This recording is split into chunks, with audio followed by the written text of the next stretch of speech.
Hello and welcome. How is everybody doing tonight? I just want to make sure everything's running good, volume, all that good stuff. Hopefully it is. Excellent. Sounds good. Click over to comments and see who's saying what. We got Courtney was in earlier. I see Carol. Yeah. Well, I held off tonight because we're still watching Danny and Jeff. Something with Jeff. Jeff on their live. So we held off a little bit and let them have their karaoke, and we figured we'd come on for the midnight shift. We started a little bit early, but get new live chairs. No, these are just the kitchen chairs that we use all the time, and I have one of those metal fold-up ones. Hello, Denise. Welcome. How are you? Yeah, so the title of tonight's live is about us going fishing tomorrow in our boat, and it's the first time we've been in it since we bought it 5 years ago, dear. Yeah, first time for me, period. First time anybody's been in it in 5 years. So, well, first time for me in a boat of that size. Yeah. But it should be fun. We're going to go striper fishing. We're going to hopefully bring home a couple of keepers since we both get to bring one. Right, dear? Oh, Lewis, thanks for hanging out, bud. Cosmic time. That's right, it is. And that being said, let's see if anyone wants to come hang out tonight. So yeah, I'm really excited about the boat, but I'm also really, really nervous. She is. I'm trying to convince her otherwise, but it's just one of those things you got to experience. It's the ocean, and it's an 18-foot long boat. It's more like a pool outside of the ocean. So there's an inlet, and then there's a bridge, and then the outlet, right? So we're going to be in the inlet, which is where the pool, basically, you describe it as a pool would be. Nice fishes.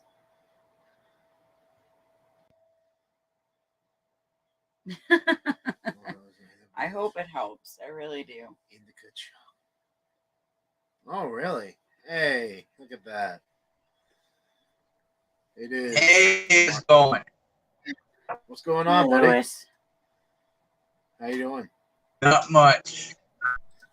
Yeah. We were just talking about the boat and how excited we are to get out in the harbor, and it's really cool because the where we're launching our boat is literally a half a mile down the road, and then to where we're fishing is probably like a half-mile journey in the water because it's literally a straight shot to our destination. Otherwise, it would be like a 20-minute, a 15-minute drive and then a 5-minute, Louis got a bad connection. So, Carol, it's an 18-foot Starcraft. Yep, 18-foot. It's 18 nothing foot long, fancy. It is literally a fishing boat. 6 feet wide. It's I guess it's solid aluminum, and what I mean by solid, it's half-inch thick aluminum. What's the horsepower on it? Was it 20? I think so. 20 horsepower engine on it. It has 3 captain chairs.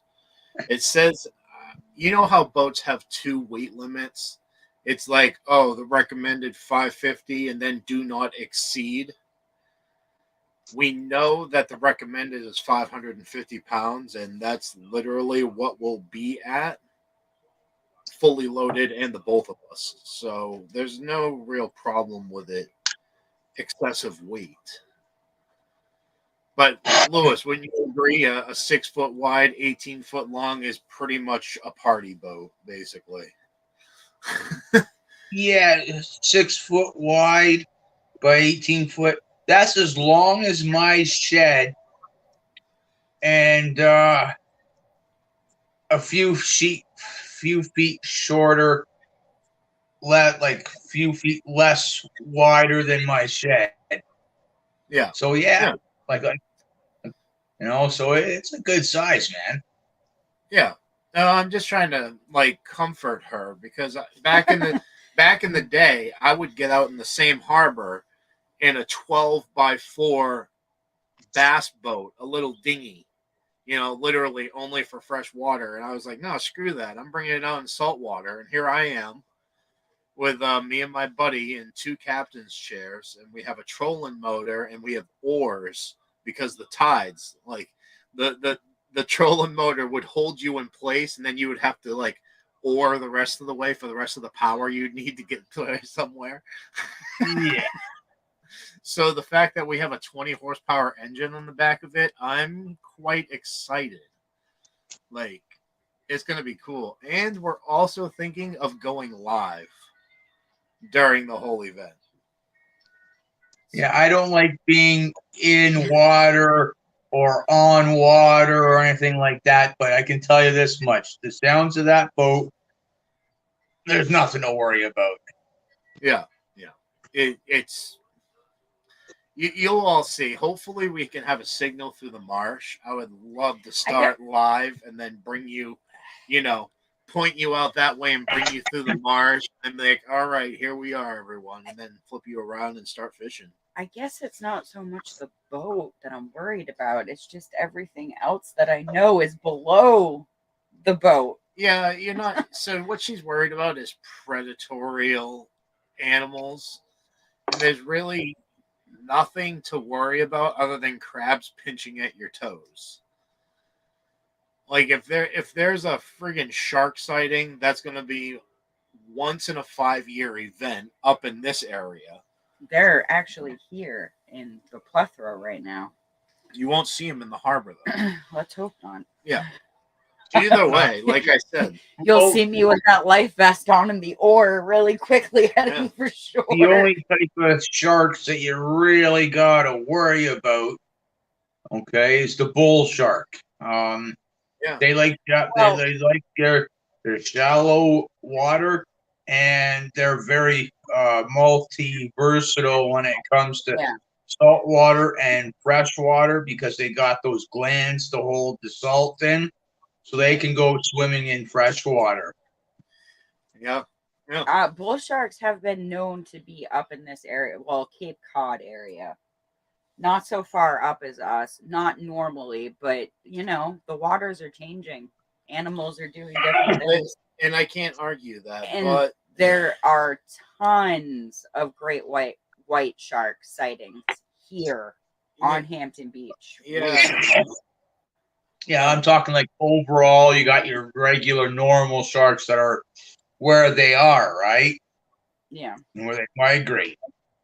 But bull shark is one of the worst ones.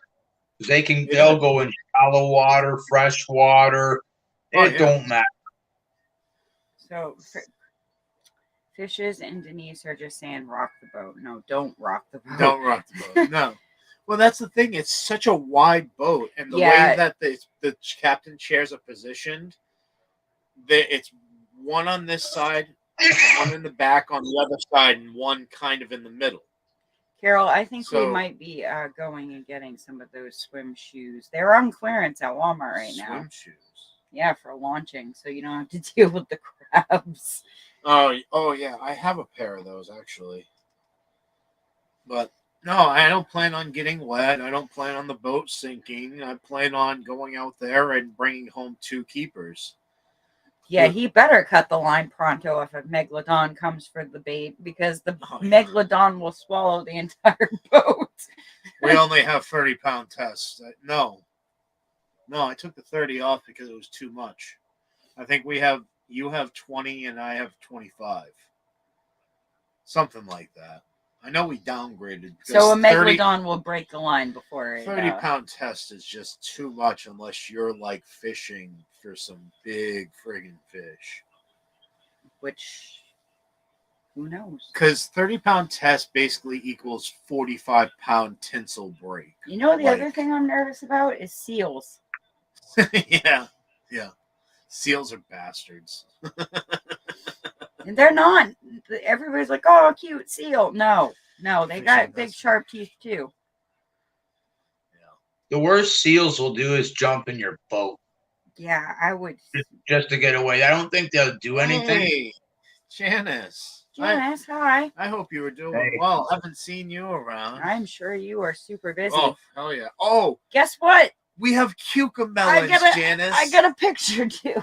It won't work because of the green screen, but we have cucumbers, Janice. It took 2 years. First little baby. Yep, 2 years, and they're not like the mountain of cucumbers you had last year. Yes, they're going nuts. But wait till you see our new trellis video. You're all gonna love this. Will it show it at all? Yeah, if you can see the little clear, that's my cucumber baby. Yeah, but no, that's wicked cool. But I hope you're doing well, Janice. They're so adorable, and I cannot wait to eat one. No. I did get. Okay, blow me up there, Chris. Blow you up?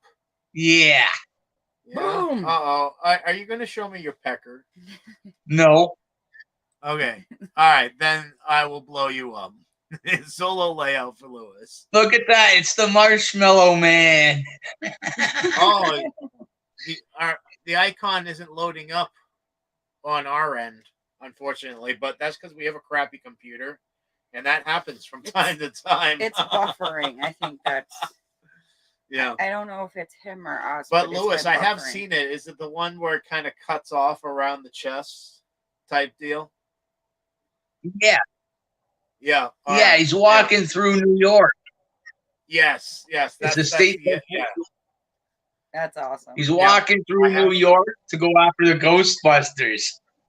Yeah. I wonder if everybody else saw it. No, even Fishes says she can't see it. Type something in the chat, Lewis. It'll show up as a... Oh, I can't. Oh, you can't? Oh.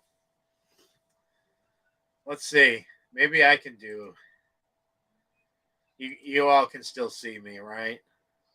Well, we can't see them see if they're answering. Well, no, I'm just making sure we're not buffering or anything. Like, we're still visible, right, Lewis? Oh, yeah. Okay. I just don't know how all the stuff works in the background. Like, if my computer is capable of surfing in the background while I'm going live, you know? What'd you change it to? It's the Marshmallow Man? No, the picture, right?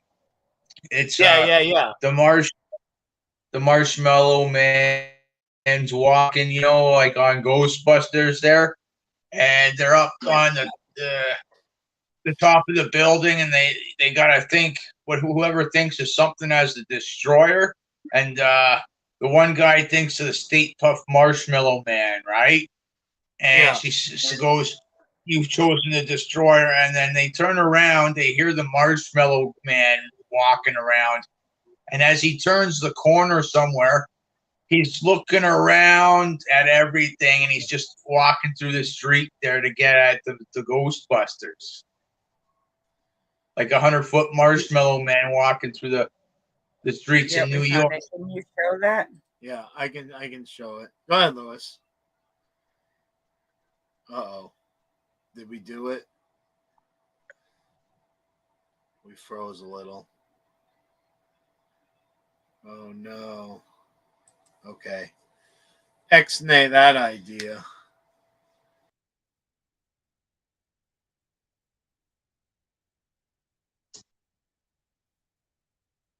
You guys see him?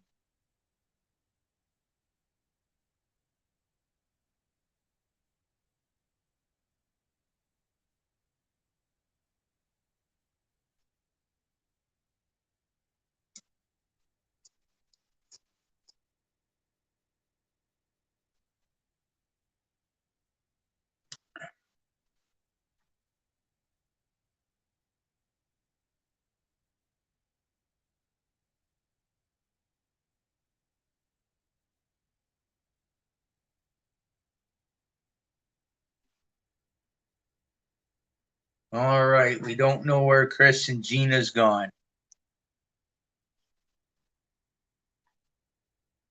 I'm all up here alone.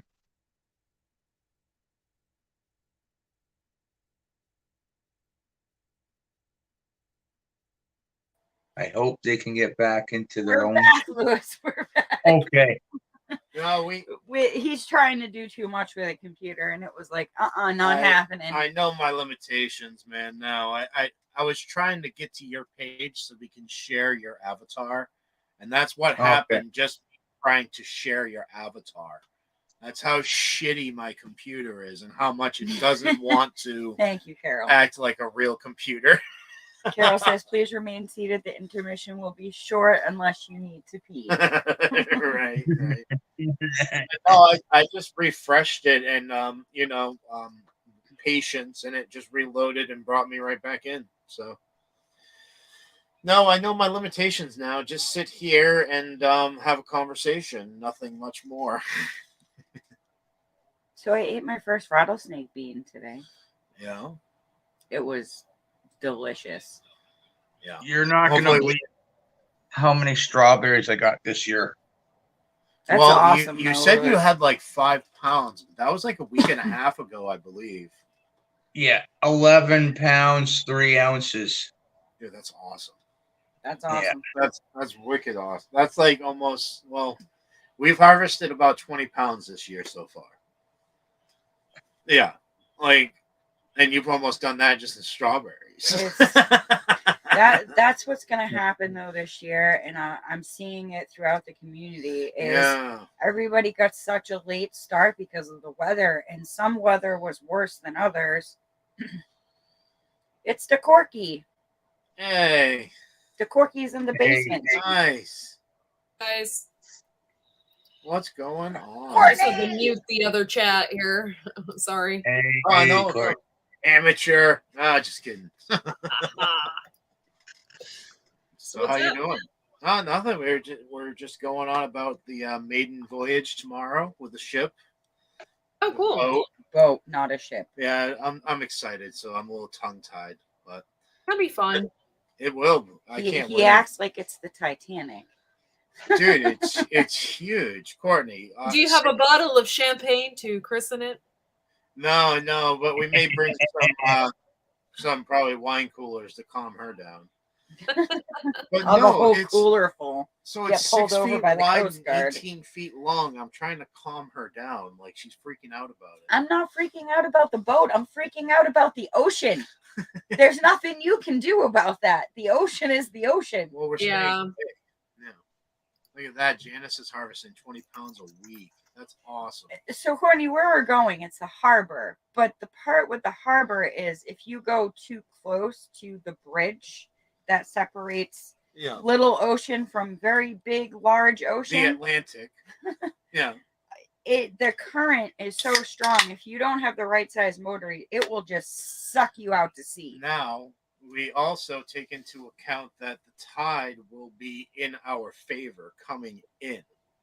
And when we go to head home, it'll start to flow out. And we won't even be anywhere near that bridge. So, and like I said before, I used a trolling motor and hand oar power. And we towed it around that whole harbor. No problem. Now we have a 20 horsepower friggin' engine. Like if my what's were a bit hairier, I would go ahead and take it out beyond the bridge. But they're just not that hairy. You would see me fucking screaming from the back of that boat, "Help! He's kidnapping me!"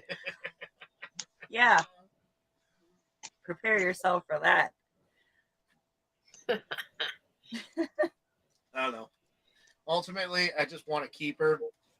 We do have we're going to call it the Johnny B muscle bed. And it's where me and my buddy used to go back in the day. And we'd literally pull out a keeper every day. And it's just a little eddy where there's a muscle bed and it just kind of circles around. And OMG. By the way, I feel like such a jackass. Hi, Marshmallow. Hey. Oh, say hi to this famous person. Blue. Hi, Blue. everybody. Blue from Hey. the Lou. Blue. It's Blue from the Lou. Oh my God. Right? You still have that Yeah, hanging out? yeah. Is that your like newest Boom. prop? Press play for just a second. Okay. See that, We Nikki? can see You who's remember hanging out at this? our house this time. Look, it's It's my your autograph. signature. Isn't that great? It's a That's new so funny. Yeah. How you doing, Nikki? Oh my I'm God. You left good. the plate. Ah. Right? Isn't that hilarious? He kept the motherfucking plate. Yeah. So is love you guys. Chad there? Well, we do have some good news. Yeah. I'm just waiting for him to come over here. Oh, I was gonna say I was wondering when he was coming in. What's going on? What up? What's up, man? What up? What up? How y'all doing? Pretty Good. good. How are you? Good. Good. Good. Yeah. Good. We spent the whole day watching a baseball game today. Figured I couldn't Awesome. track Oh, yeah. down. I can never tell the left from the right. Yeah, I do the same thing. Fucking all the device. time. I Yeah, do it yeah. all the time. He's like, no, other way, other way. Yeah, other way. right. Kind of like backing up a car. It doesn't work. Oh yeah, comments. There we go. Nikki, Chad. Fishes said Yeah, Chad. What's Fishes, up? are you busy? I dropped the link, Fishes. If you're not busy, that's fine. That's awesome. Yeah, yeah. So what are you guys doing over there this weekend? Just hanging out, barbecuing, fireworks? Blowing shit up. Yeah, blowing up a bunch of stuff. Went to the Mariners game today. Yeah. We took Carter to his first Mariners game today. Awesome. Yeah, he had a blast, man. It was freaking amazing. I love the I Seattle saw the Mariners. photos. Why don't we Yes. all just like sit on here? Uh-oh. Oh, King's like, you need it. Hold on. Like, why don't we put the computer over here? Yeah, widescreen that. You can smoke over here. Anyway, Courtney, did you go fishing? We haven't yet because we still have Fred, and we won't take him out. You know Oh, what I mean? Yeah, you So know, I as soon remember you as saying as soon as he goes to preschool next week, and Dustin has like the same times off, and we don't have Fred, then we'll go again. But awesome. yeah, It is really relaxing. yeah, it's a lot of fun. I just like going, and not even for the fish. I just like taking pictures of like Yeah. the water and like the animals and stuff like that. So, It's a good day. Absolutely. Gina's phone is on the verge of breaking, and we already discussed the next phone that we're going to purchase. It's something with a really, really nice camera at a moderate price. And I really want her to she loves photography.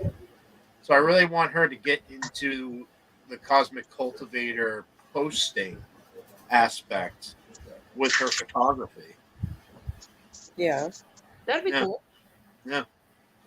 I have a beautiful Canon camera that he got me. Like, Yeah, you Forever you ago. don't really. it's not that I don't really. It's usually where we are. I'm so afraid something's gonna happen Yeah. to it. that I She don't uses bring it a it. lot Yeah. on the hikes. Like, what hike was the last one?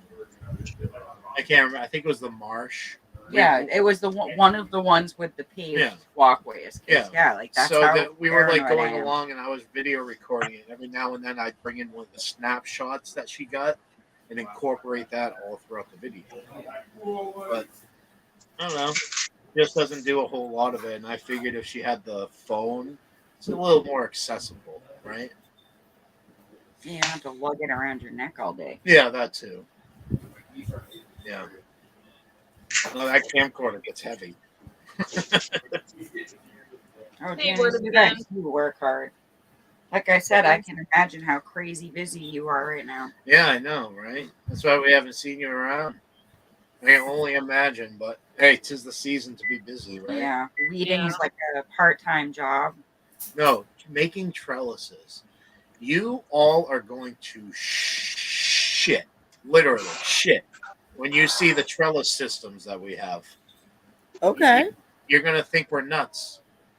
Absolutely nuts. And Chris just built them, and yeah, need to build something bigger already. Oh my goodness, the candy roaster. Yeah, The Candy Roaster squash is growing 1.5 feet every day. Wow. I'm not joking. We built the trellis system 4 or 5 days ago. It's already reached the top of From it. what I was reading, the vines on the Candy Roaster can get up to 20 feet long. That's a big freaking We're plant. screwed if it does that. We're And absolutely he planted screwed. 4 of them in a very small space. We're talking like 150 pounds of Candy Roaster squash. Wow. Growing in a 10-foot area. Yeah. We'll see how it turns out. But We're gonna Can you blend guys see my light? the light. Yeah, what happened to it? What'd you do? Dax, like the end of last year, fucking hung on it. He got up on the table and then hung on the light, and it like broke. Oh my god.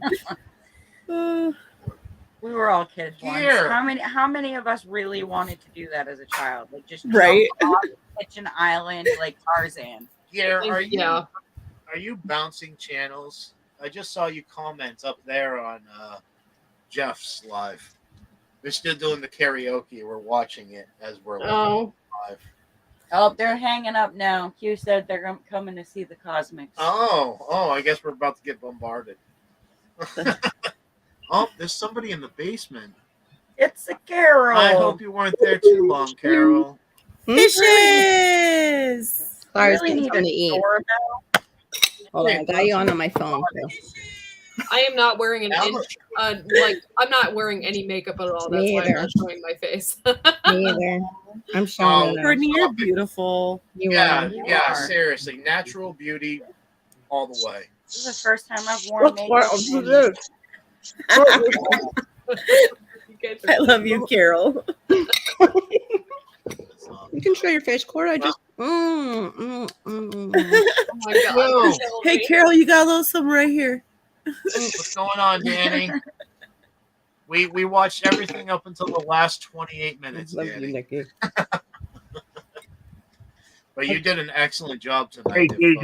none of you Here. Thank you. Hey, Danny. Thanks for coming over, Yeah, guys. thank you. I do have a link dropped if any of you are interested in coming in, hanging out, shooting the shit, whatever. I may be high for my first time right now. I don't know because I've never been. Nice. Well, I just don't know if I like it. Nikki, she had her So, first piece of chocolate and a here- quarter of a gummy. here's the best Really? thing. Oh my goodness. Wait, Carol, in here's the between, I best had thing. the tincture too, but You have like surrounded yourself. taste it. You've surrounded yourself with positive people, so you're going to have Thanks, the time of Olivia. your life. Awesome. So there you go. Yeah. Well, is the indica? Did the indica ever make you hungry? I thought it was sativa that's supposed to make everybody They hungry. both do. They both do. Oh shit! I can't. And get food. indica is called indicouch. Yeah, Yes. indica It makes you want to be on your couch. Yeah, And, except if you're me. that's what. That's what my chocolate bar was. So I was like, I may face plant. I'm not sure if I'll be able to stay up. Sativa is more energetic, more get I up didn't and find that stuff. energetic. It was weird. It was Hey, look kinda at that. trippy. I don't know, but I was tired from going out. Oh, Hey, Danny.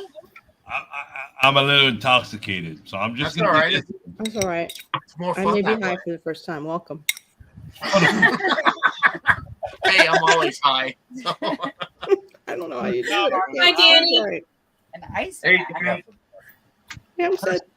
First time I got That's high, all I right. ate like 30 soft tacos in about 45 minutes. I ain't gonna lie.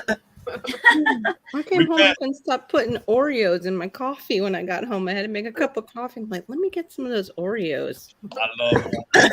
Oh my God, Oreos are awesome. Oh my God, today I was thinking of Bob. So I've been eating a lot more edibles myself lately. And this morning I'm like, oh my God, I'm so hungry. I want Raisin Bran so bad. And then I was like, oh my God, Bob was right. Raisin Bran. The Raisin Bran. It's He was so Hey, right. dear. Though. It is so much better. Oh my god, it's Robert. Possibly, Robert. Possibly. Robert, you made it. Robert was singing. No way. He Oh, I sang missed him live phone. singing. Whose channel hosted tonight? Oh, Jeff. Throw in something with Jeff. Oh, it was over on John's? Okay. Jeff, Yeah, All right. throw in I'll have to something go with Jeff. watch some of that. slow down on the gummies. She's got the giggles. Throw You something- mean these? You mean these gummies right here? It's just a freaking chocolate bar. Honestly, I don't know what they look like. It's not legal here, and with my It job, I isn't really, here either. It's not legal here I either. had to get my Danny. card. We only. I'm up in 5 Washington. It's Here, legal, I'm gonna- Everything's legal in Washington. and I I'll have bring my you all card. back in a second. There you go, Danny. It's just like gummies, literally. Mm, gosh. yeah, but I'm not Those look allowed good. to have it. It does look amazing. Yeah, that's a mixed berry blend. That's regular salt. You guys ever heard of pineapple? It's fine. Pineapple? I've never heard of pineapple. Explain it. Are we talking upside down pineapple? I almost spit a blueberry. Like banana cake. Carol. Hey, Carol.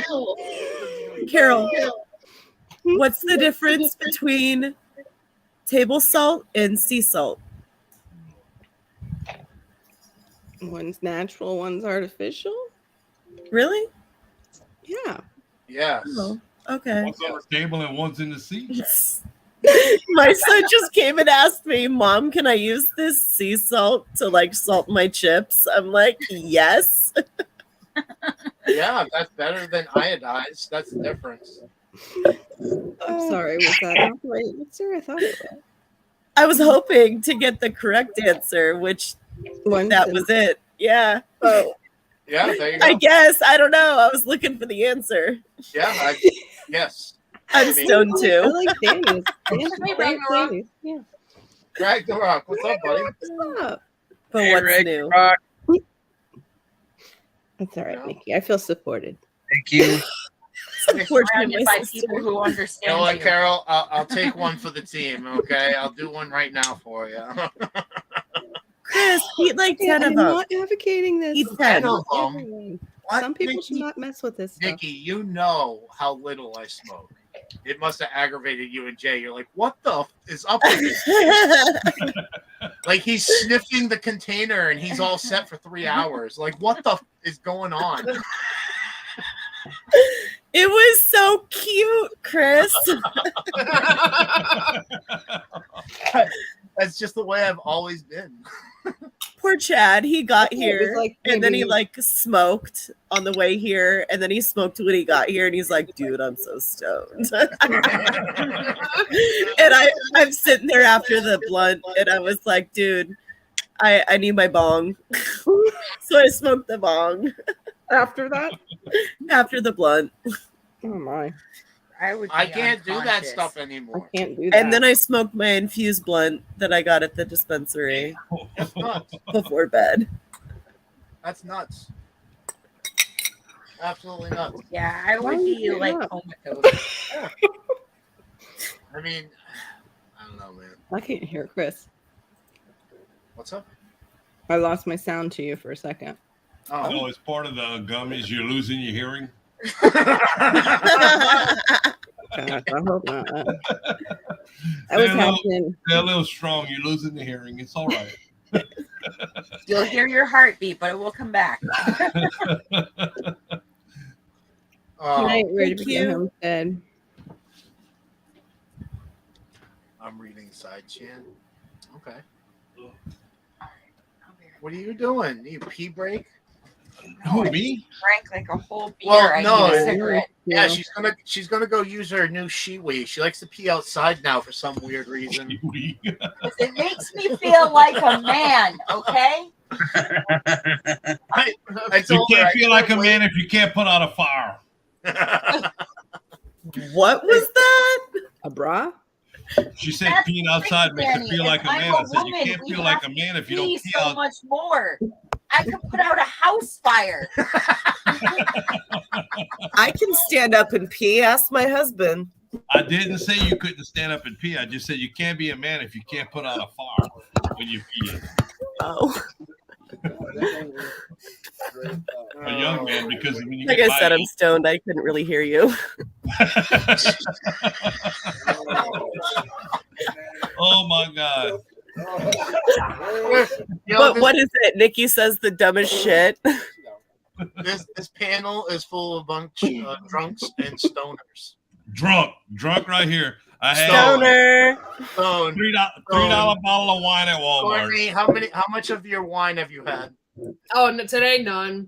I haven't drank today. Man, you're the odd man out tonight. Sorry. What the hell? I drank yesterday. All right, that qualifies then. What's that? Oh, did you pick it? Are you gonna eat it? Okay. Who's eating what? Wood and like cherry wood, it makes it creates smoke. You put it over like bourbon as that smoke is over the bourbon. What's up? Talking about smoking. I hear. I thought we were listening to Yeah, Chad. I hear stuff in the background. What's going on over there, Nikki? What's I Chad? thought Chad was saying? telling us, something. Yeah, I can hear them like. Night where to begin? They were Have a again. good one, Janice. Thanks for stopping by. Well, here's Jay. He's on his cell phone. Hey, Jay. Yeah. Hey, Jay, on your cell phone. She and Silent Bob. Hey, Chad. How you find you're gonna lose service out here? Yeah. Jay and Silent Chad. That's what it is. I walked too far away from the house. Yeah, we noticed that. Carol started freaking out. She thought she was tripping sacks. I was like looking all every. I thought you had a little mushroom with it. They promised me this was pure stuff. I bought it from the store.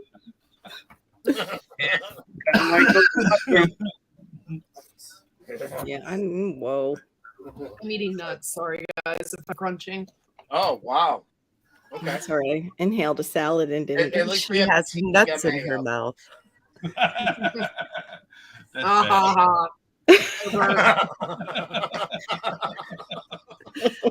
Courtney, I love you. I'm sorry. Oh, man. I love you too. Oh my gosh. So, Courtney, what do you guys plan on doing when you come up yonder? I don't know. I just really wanted to go to Salem, but must have just hang out with you guys, I guess. Oh, cool. Well, see, we didn't want to like step on your toes, but like Mount Washington, if you've never heard of Mount Washington, we should probably conquer that. Oh, yeah, that'd be cool. But it's not a hike, it's a drive. So, Okay. Even better. yeah. Well, I'm sure, I don't know, Mount Washington is known for the most dangerous weather on the planet. So, Oh, wow. it's just something to say that you've been on. You know what I mean? Kind of like I've been to Niagara, one of the 8 wonders of the world. Like that type of thing. That'd be cool. I'd love to see that. Yeah. Yep. Maybe it'll be snowing too. Uh-oh. Somebody's playing with the privates. Who's playing with their privates? Don't forget to jump in the privates. Oh, gotcha. F off of me. Oh my. Things are getting crazy. She relax on the gummies. Right? I need some. Excuse me. What? I didn't like that. I went and got Oreo. Oh. Munchies? Oh. I just really want Dude, that's not nothing. Carol loses the munchies. She's the first one to break. That's the amazing thing about me is like when I do indulge, I don't eat. I'd rather be at a correct altitude constantly and not eat. That's just the way I am. Like that I quit for almost 2 months, right? This was like a month ago, and I put on 20 pounds. I started back up. I've lost that 20 pounds again. Kind of weird. Oh no. We could go deep with that, but I won't. Yeah. Because I'm not sure where I'm at right now. That's what he said. That's right. On social media. Robert, no, Robert, they have a weather station up there, like a science observatory. You can't really keep a telescope. Well, I guess you can, but it's not the type of place for that kind of observation. Yeah, but for a hillbilly, a telescope and a weather station is the same thing. Yeah. Oh, we brought the telescope out, I think it was last Sunday. I got it all set up, ready to rock and roll, and then the clouds rolled in. I almost cried. I damn near cried, everybody. That was the first time I've set up the telescope in like 3 months, and Come around. Wait, that you sat on a telescope? Is that what you said? No, set up. Yeah. Yep, Carol, you really need to take like a half a bite next time. A quarter. Only a quarter. All right. Only half a brownie for you. Yeah. Oh, No, by the no, way, I- Carol, she ate some weed gummies. Nice. Yeah. Some what gummies? She's high right now. Oh, I think For it was the a first chocolate time.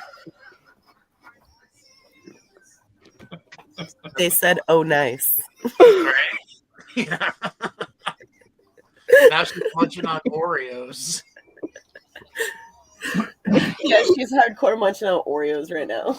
I can't laugh because it's disgusting. Yes. She said she needed some nuts, and now she's eating Oreos. Yes. Right? You left to go get some nuts. Come back with Oreos. Absolutely, Gear. No, it's not true. Got to give my girl Courtney support. Guess what? Oh, my channel reached 100,000 Yeah. views today. Congratulations. Yeah, I was surprised. Yeah, that's amazing. Honestly, 100,000 views. That's amazing. And you don't do shorts that much, correct? Not normally, but recently I have because I've been going places. So Yeah. Well, no, Like, I was just saying, like, that's even more impressive because usually people accumulate views through shorts. yeah. That's like raw video views, really. Yeah, Sorry. both of my That came shorts out of that I the have cash out, bag. which I'm Jody was really dragging shocked bags about. down, I and have the like a bags ripped tortoise open, short, Yeah. and that is bag skyrocketed. And then I had a monster truck short that has skyrocketed. And Yeah, I so both saw of that. those have just been doing good. So Yeah. I've reached my goal so far. That's awesome. Did you see that? Courtney reached 100,000. Yep. We're getting to that point too, everybody. 500 more. So Woohoo! that's our teetering point right now.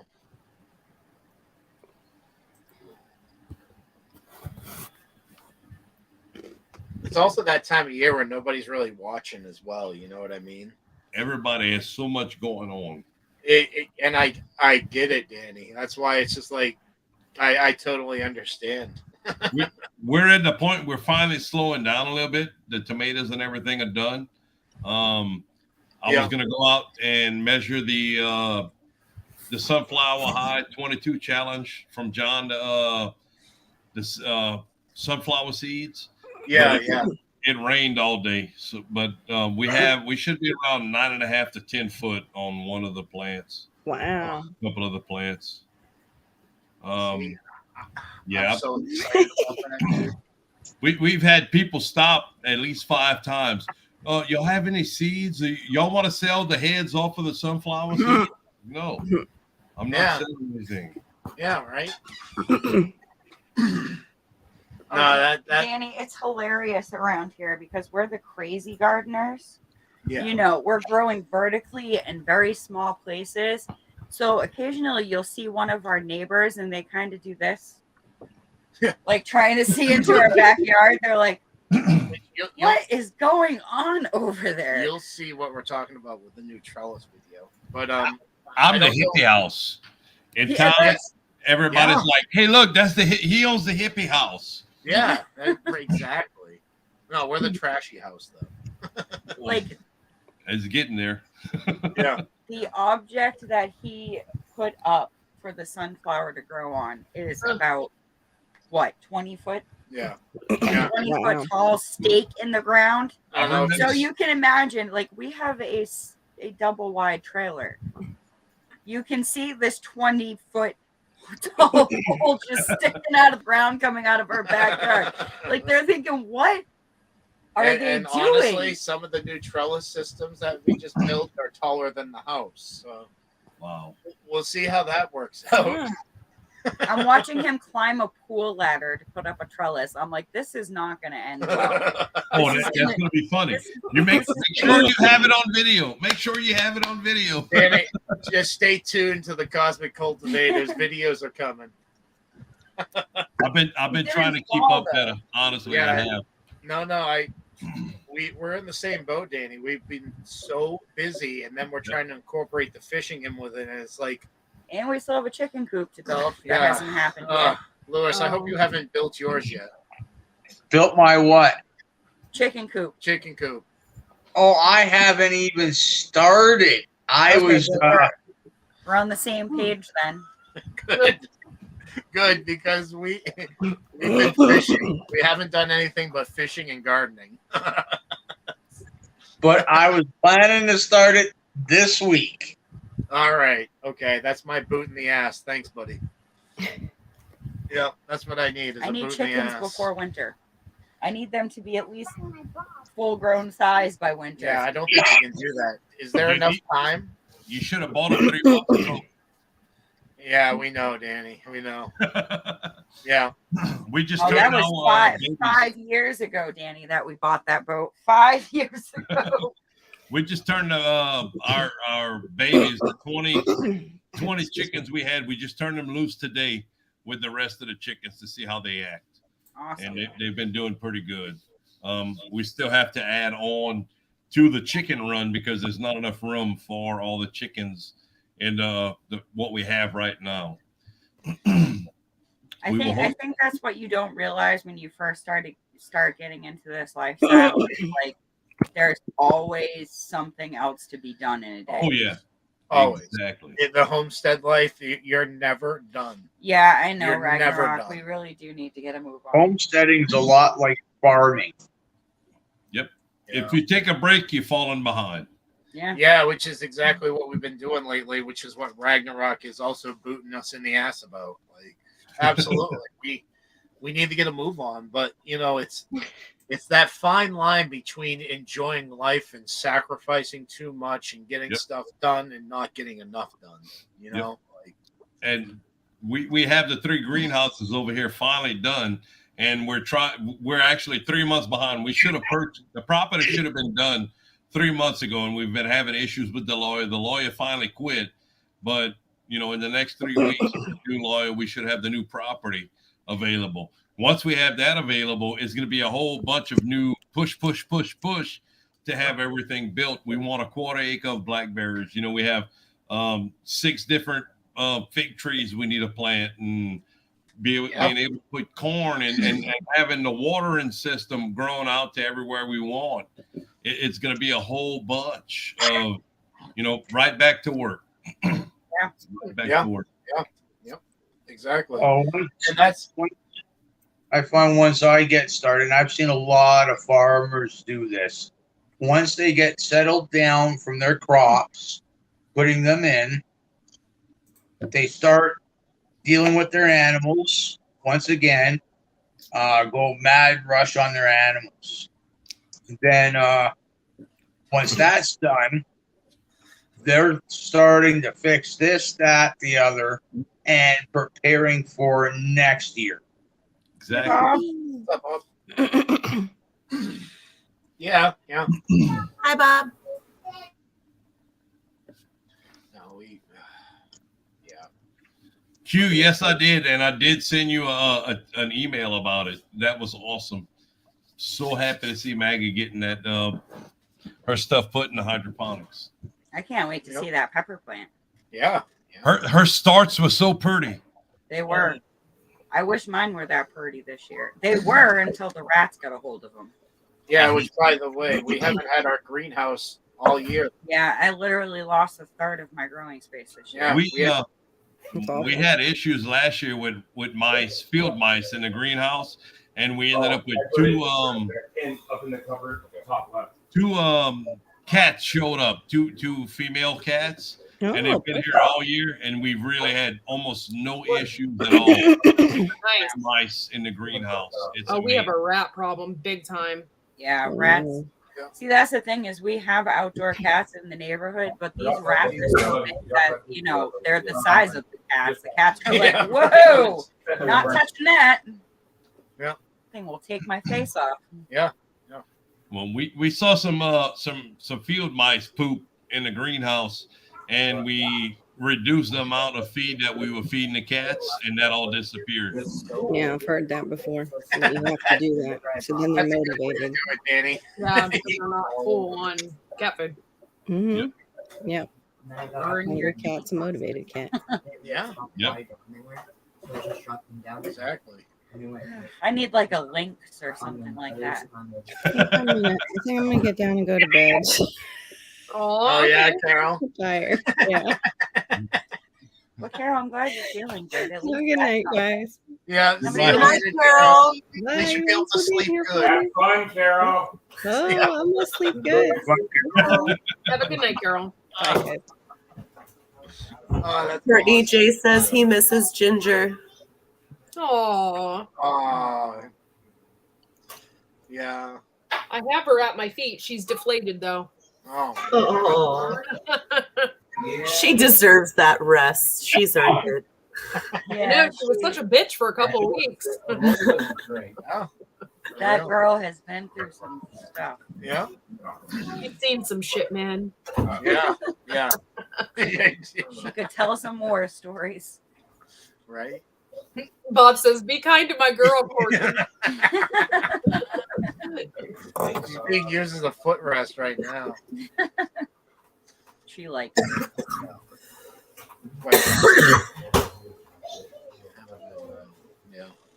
Yeah, I bet you Fishes is going to sleep very well tonight. Sweaty dreams. Yeah. It's not the meat sweats gear. It's just a bite of candy.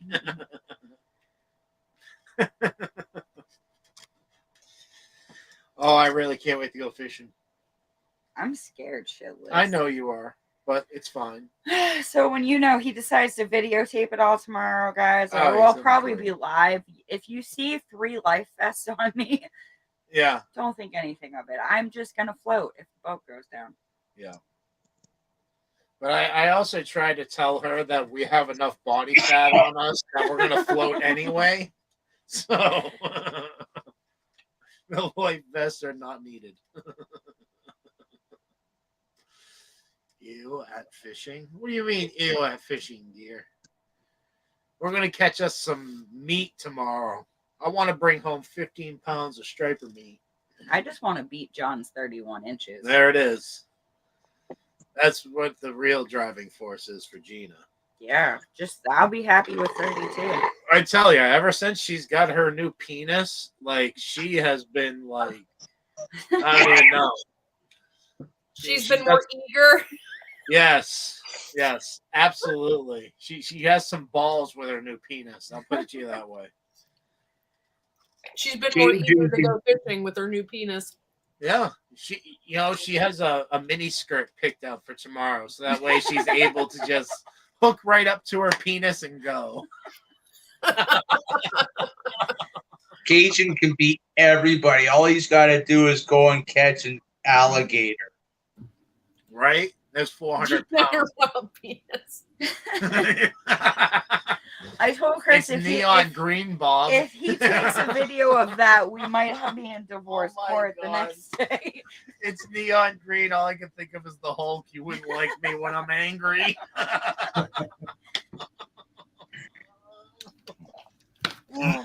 There's no alligators right here, right now, Lewis. Sorry.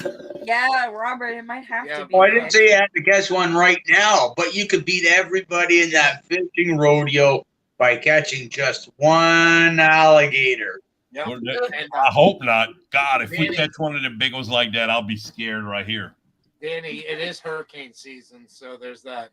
What are you saying? And one's just gonna wash up on this front lawn? Well, that's what storm surge. That's what the brings storms. Yeah, the storms do push them up. That's how we ended up with a 10-footer about a year and a half ago. We ended up with a 10-footer in the bayou next to the house because of a storm that and that's pushed them up. also how there's been sharks in New York streets. Same thing. They're literally Sharknado? You're talking about Sharknado. Shark hurricane. Shark storm surge hurricane. Yeah, but like they had sharks in the subway systems because there was so much storm surge. Yeah.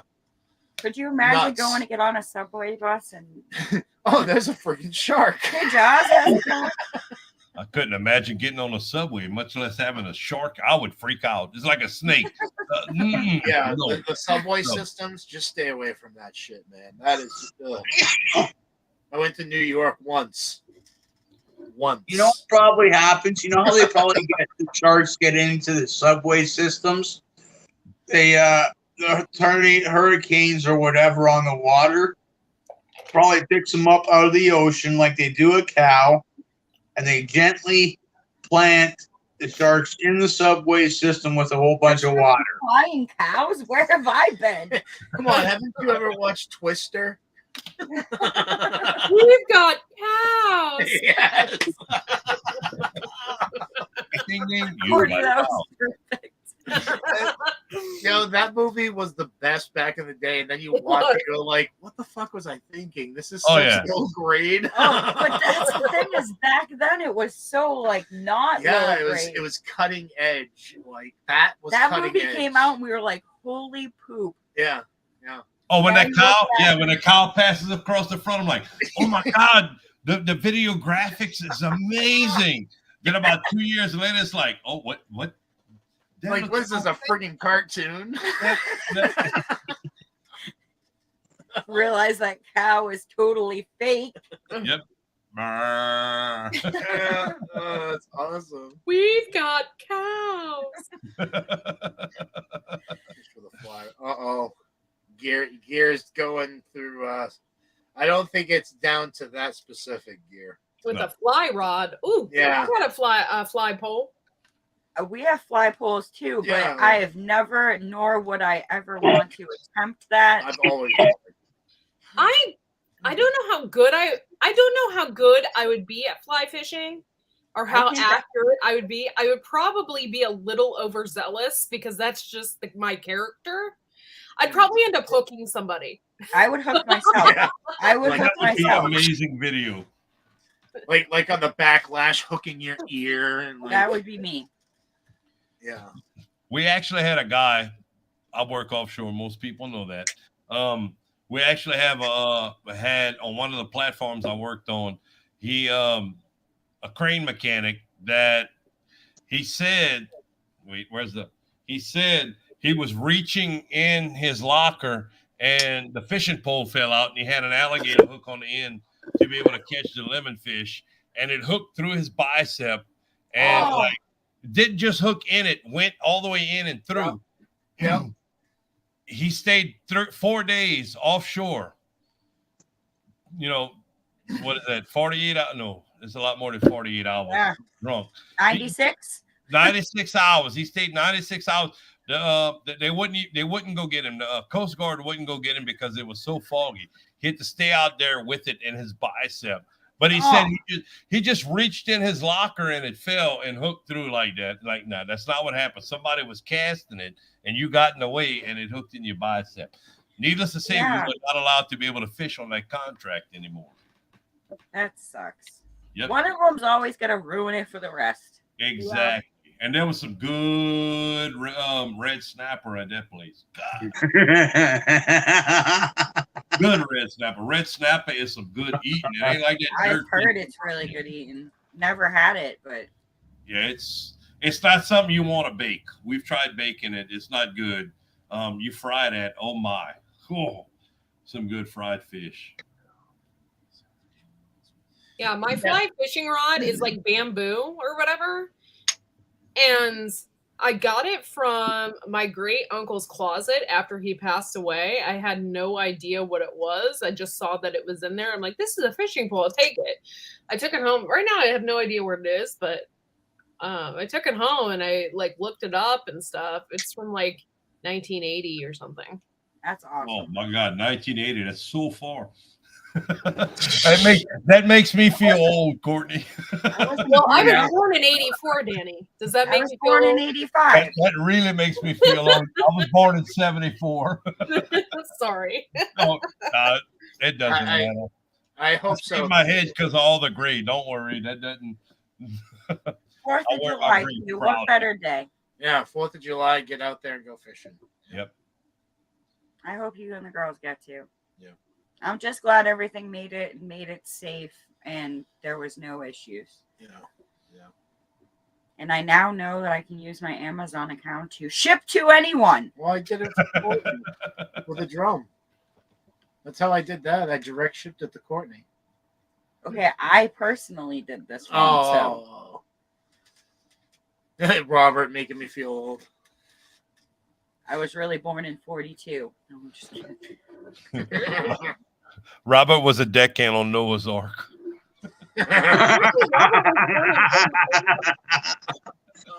What was it like? Yeah. Well, maybe it's just the. Did he really say that? I don't see it in the chat. What? Robert was born in 42?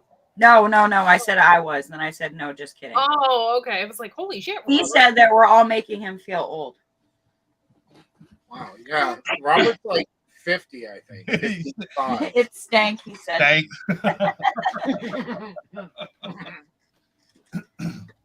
I bet with all those animals. That's a lot of poop. See, I thought they were all test tubes. They were all DNA of animals. No, they were actual animals. Haven't you ever seen Noah's Ark? Oh, my understanding, it was a spaceship, and it was actual DNA of each animal. 'Cause that's the only way you can fit all the species of animals on one ship. What do I know? Maybe in your Noah's Ark, but in the Bible version, it's a boat, and they have 2 of each animal from all over the world. Yeah. And Robert was a deckhand. 2 of each DNA set. Think of it. How are you supposed to fit every animal on such a ship? Because Noah fucking built it that way. Occam's razor. That's all I'm going to say. Occam's razor. Anyway. I was hoping not to make babies when most of them. Most of you were made. Gotta watch them hillbillies. They'll make babies with anything.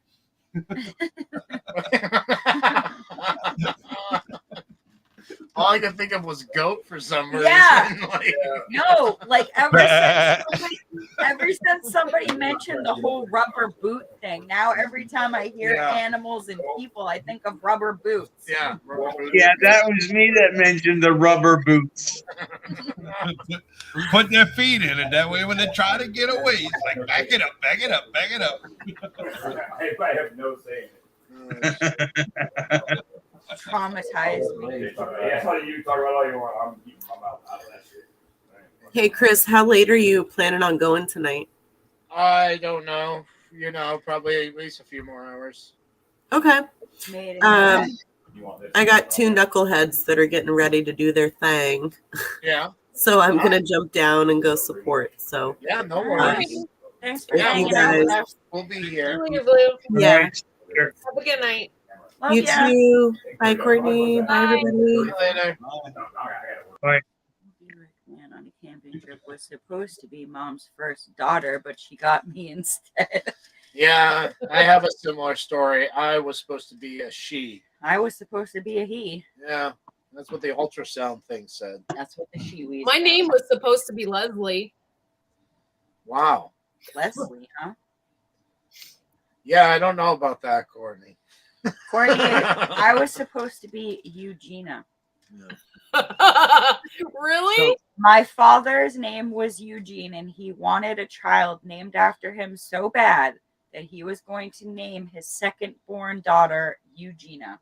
Wow. And my mom threatened divorce and said, nope, we're shortening it to Gina. Yeah. That's it. That's as far as I'm going. So, my as God. the story goes, I was supposed to come out a girl. I did not. My great grandmother insisted that I was a girl for the first 8 months of my life and called me Chrissy, which funny story behind this, Courtney, which comes Chrissy, the cosmic cutie. That is the background behind that. Interesting.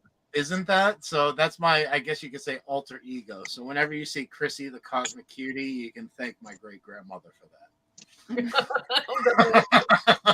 I wasn't supposed to be She here. like tried to put bows in his hair and everything. I heard. I was a mistake too. No, I was a twin, and it was just supposed to be one till 8.5 months into it. And they thought my brother had an irregular heartbeat. Then when they did the ultrasound, they found out there was 2 of us. Ah, surprise. Oh, yeah, and my mama didn't like it at all. She wanted one. Yeah. My mom was told that she was never going to get pregnant again. She had thyroid problems. My older siblings were 13 and 15 years older than me.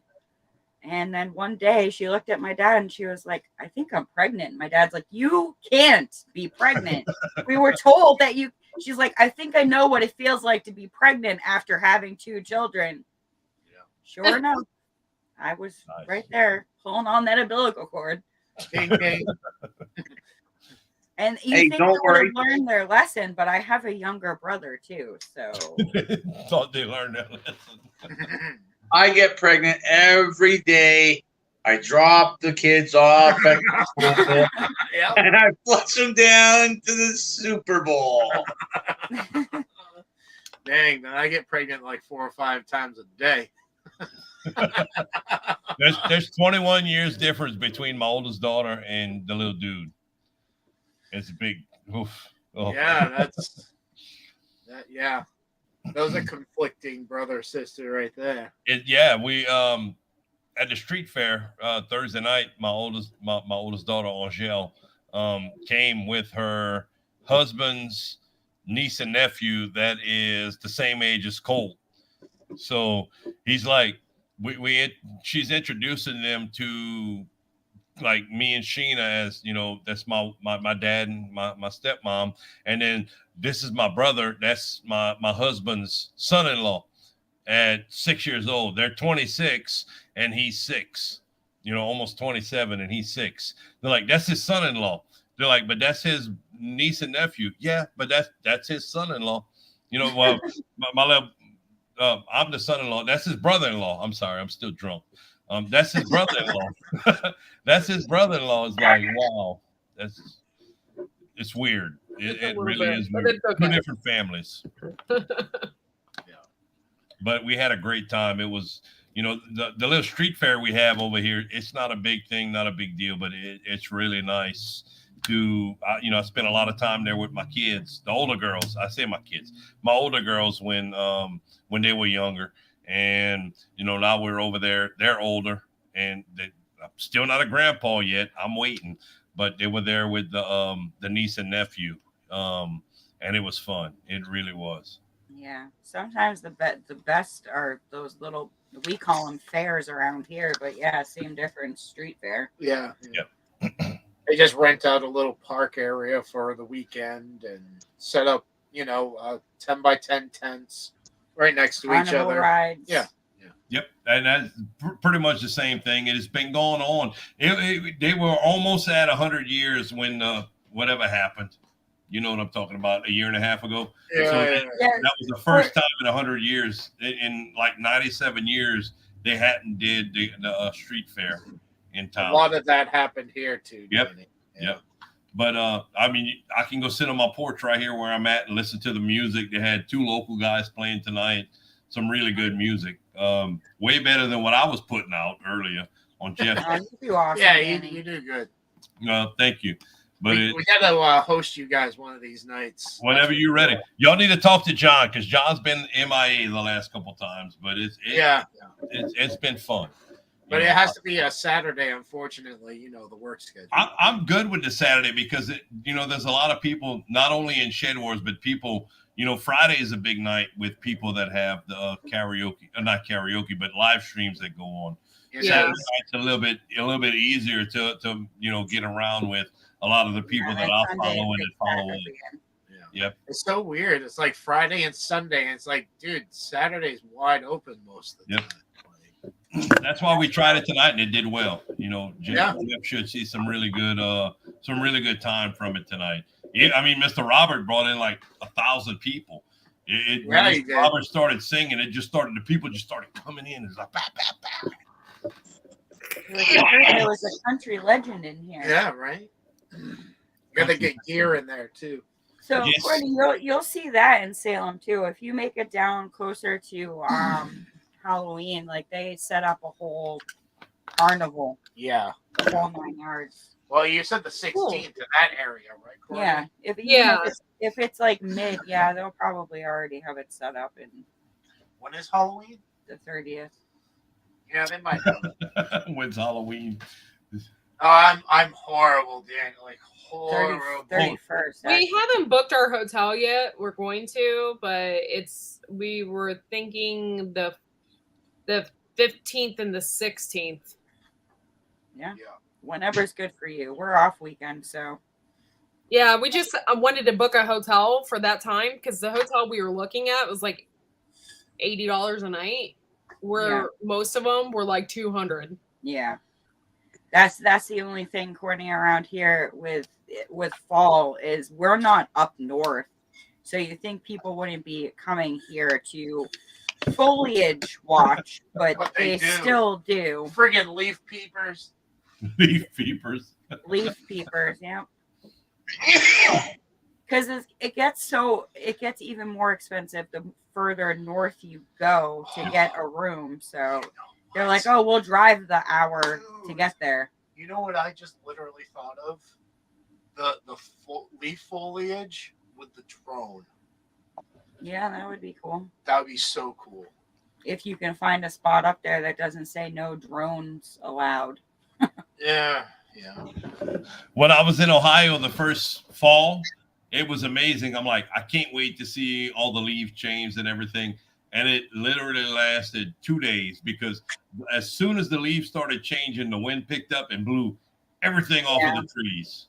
Yeah, it's like, oh my God. We have years like that, and then we have years where it's like, you get to see all the beautiful colors for weeks. Yeah. But it's been really windy a lot lately. I seen the snow for the first time. It's like we riding where we were working at. I'm riding through the hills and everything. I was told it's not mountains. It's called hills. When you're from Louisiana, that's mountains. But I'm riding through the hills and you see all these old barns set back in the middle of, in the middle of a field with the snow and everything. I'm like, man, that's beautiful. The next day it's like, yeah, that's pretty cool. The third day it's like, man, F this. I hate snow. I never want to. That's pretty much how it is when you live in it too, Danny. By the third day, you're like, done with it. Exactly. It's like, oh my God, this sucks. How do people live 6 months with no sun? It's overcast for like 6 months. You see the sun 3 days in 6 months. It's like, oh no, this ain't for me. Mm-mm. Uh-oh. See, that's the thing though, Danny, is you get I hope you weren't you down get there people too like long, me dear. and Chris that don't see the sun anyway, so it doesn't matter if it's winter, fall, summer. I see you got your beautiful blonde hair gear. That is awesome gear. You having a good one? Yeah. I hope you weren't down there too long, man. I just noticed. No. You need a doorbell. Yeah. Well, I'll tell you how we deal with it up here in Canada there, Cajun. We get the plows on the 4-wheelers and we get the skidoos out. The what? We get the plows on the 4-wheelers and the skidoos out. The skidoos. Snowmobile. They're like jet skis, but for snow.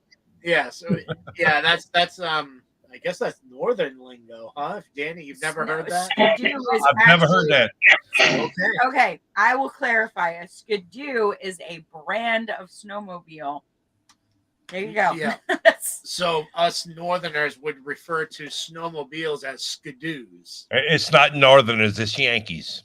Okay, yeah, Yankee. Yeah. See, I've us never Yankees heard are- that before in my life. Really? Now that's even more interesting. Okay, Huh. I guess it's us northerners. Yeah, I guess Yankees. New Hampshire and up. Yankees. Do you- Yep. no, Yankees. wait, hold on. You still consider me a Yankee, Danny? Yep. Wow. You're north of I-10. Oh, what's sorry. the line? What's the line, Danny? I know there's a line that anything you 10 miles Southerners above go from by. his house.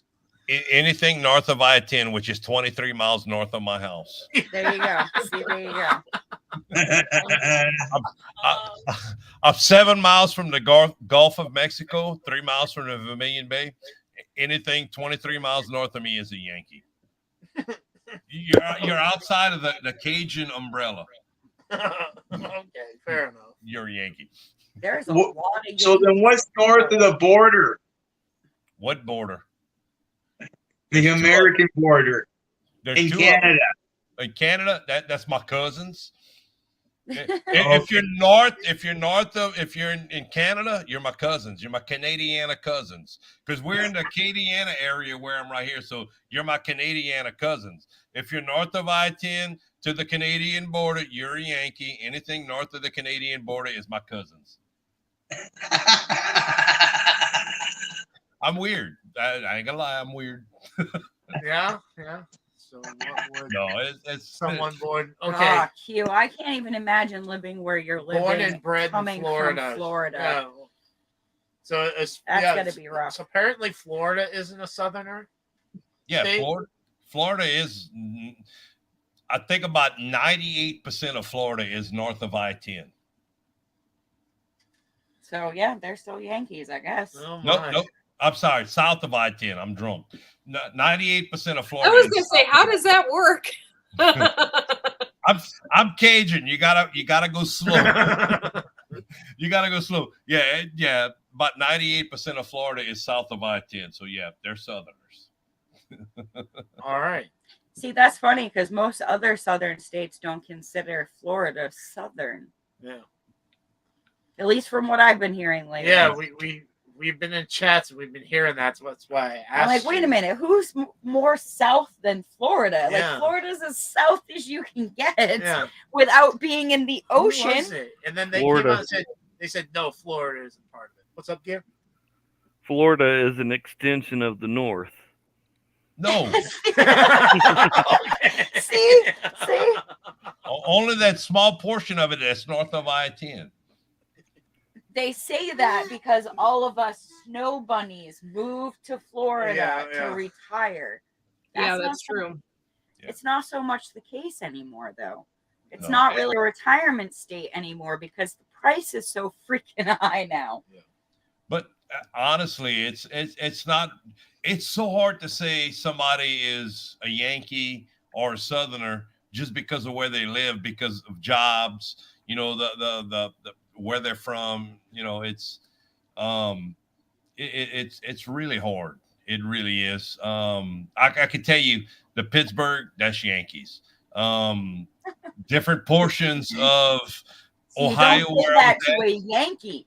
Pittsburgh are Yankees. Yeah, no. Well, That's no. like- Oh, that's like war words up here. Yeah. Well, no, I'm just, you know what, different parts of Ohio I was in, you know, I could walk in, talk to them, and it's like, Ooh, oh my God, they're, you know, Steelers. they're the same as us. And then you go to other places and it's like, these are the same people. It's like, oh my God, they're Yankees. You know, it's hard no matter where you go. It really is. To say somebody's from the North, the South, Yankees, Cajuns, Hillbillies, you know, it really is right now because so many people's moved all over. But, you know, that's my thing. I say everything north of I-10 is Yankees because in Louisiana, it's like if you're north of I-10 and down the middle, you're Southern California. You know, Arkansas. If you're to the east of, you're on the eastern portion of I-10, you're western Mississippi, and if you're on the western side of I-10, if you're on the western side of Louisiana, north of I-10, you're basically East Texas. And boy, people want to fight when you tell them that. I'm not blah, blah, blah. But it's funny. Yeah, It's just. Well, let's put it this way. I had never heard the term Yankee until I went to Tennessee. And with New Hampshire license plates. Okay? Yeah. I got called a goddamn Yankee, a freaking Yankee. I got the horn blasted at me constantly. Wait a minute, hold on. Were you driving? Yes, I was. Yeah, that's an inside joke. Thank you, Courtney. Oh my God. No wonder. I was like, Gina drives 10 under the speed limit. I am a grandma at driver. all times. I drive 3. I drive 3 under the speed limit on the interstate. I stay in the right lane. I do too. I go 5 to 7 over, and I'm deaf in this ear because of the passenger. If you get what I'm saying. Slow the fuck down. Yeah. Like I'm going 5 over. Give me a fucking break. I had never heard the term Yankee until I went to Tennessee. And when you say the term Yankee to somebody who is from New England, we hate the fucking Yankees. Yeah. We're New England Patriots fans. We hate the fucking Yankees. Yeah, New York Yankees. That's 2 different sports. Yeah, it is, but that's what we're related as. Yeah, Yankees is related to New York State. Yeah, it's kind of like that that you have to have that Louisiana understanding. You have to have that New England understanding. Oh, I've heard it. Like, I guarantee if you say like, New York Yankee to John, he'd be like, no effing way. Like, no effing way. Like, get that shit out of here. I don't know. Do you know who he likes for football? Unfortunately, Buffalo Bills. Ugh. How do you do that? How can you like anything but the Saints? I'm like, there's 30 other football teams, but like the Saints are it. How? Yeah, well, there's the dynasty of the New England Patriots. So, cheating. Yeah, tomato. Potato. Yep, potato. What's up, Gear? I see your mic's gone. Come on, Gear, talk. Hello, Gear. I don't even watch baseball. No, I mic drop moment from Gear. Baseball sucks. Yeah, I don't watch any sports anymore. I haven't watched sports in 3 years. Seriously, I couldn't tell you anything. I like my football, but since the Saints won the Super Bowl, it's not as exciting for me, honestly. I still enjoy watching them, but as far as the rest of the NFL, it lost its luster, right? Being a Saints fan, honestly, from basically 1984, I was about 10 years old the first time I watched the Saints game. And the couillon from Fouchon, Bobby Hebert, they call it. He calls himself the Cajun Cannon, but he's the couillon from Fouchon. It just never. I never thought they were going to win a Super Bowl. Honestly, you always thought, even through high school, people with Dallas Cowboy fans and San Francisco 49er fans that I went to school with. New England fan, Drew Bledsoe. Yeah. Well, they didn't really have New England fans, but, the Dallas Cowboys and stuff like that was San Francisco and Dallas. They were the ones that were winning when I was in high school. So that kind of gives you an idea of how old I am. They were in the 90s. You never thought they were going to win a Super Bowl. And when they went on that streak that year and they won the Super Bowl, it's like, it's the excitement of football is just not there no more for me. I enjoyed football when I was in high school. I always hoped I'd be able to play college. Had a couple, offers to do it, and I went to work instead. But I enjoy the Saints, but it's just not into it. And I was really into the USFL this year because it's the people that were, people that are trying to make it. Wait a minute, goddamn Bacon's in there? Where did that go? Hey, GD Bacon. Yeah, where is he? I don't see it. Am I blind? Yep, I am. He's right there. What's up, goddamn Bacon? Goddamn Bacon. No, Danny, I was that guy who spent $450 a year to watch every game on the big screen, the NFL ticket package. Well, I was that too. guy who dedicated his life to sitting in front of the television every Sunday for 19 weeks a year. Yep. Then I woke up and realized that these are just overpaid monkeys, and I'm contributing to the problem that I've ultimately decided I call society. Well, I don't say they're overpaid. They're getting paid for what they do. You know, that's trust me. If I could make more money at what I'm doing, I would jump ship in a heartbeat. You see, I'm the opposite. I'd be that guy who'd play his heart out for $100,000 and be happy. Oh, I would too, but I'm talking about a regular job. If somebody could give me $2 more an hour to go work somewhere else, I'm jumping ship. You know, and you know, with the minimum amount of people they have that play where they, you know, in the sport that they do, you know, I can understand. You know, I'm 100% free market. Whatever you can get paid to do what you're doing, that's on you. I don't forget, you know, you got people working as a CEO of a company making $5, $10, $20 million a year that does less and has, you know, less input than a professional football player does on the outcome of what they're doing, but they're getting paid for it. So, you know, that's just my thing. You know, I can see that these people are putting people in the stands to pay for it. Do I think the stands are overpriced? 100%. But as long as people are going to pay to go and sit in the stadiums, the price is going to keep going up. Yeah, but we just come from a different standpoint, you know. I totally understand where you're coming from. Yeah. I do. But some of these sports, okay, like granted, baseball, okay, soccer, okay, you know, they're getting paid too much. But sports like hockey and football, one hit, you're done. You're out of the game. You ain't working anymore. Yeah. You know what I mean? Yeah. But okay, then let's transfer this to rugby. Rugby is just as aggressive and less pads. I think they may make $75,000 a year, and those guys go out there and play their friggin' hearts out. Now, why aren't they making the same money? Like, I don't understand. Because the people don't pay the same thing to go sit in the stands and watch them. Absolutely, but like, I don't know. It's still the same risk, but like, I don't know.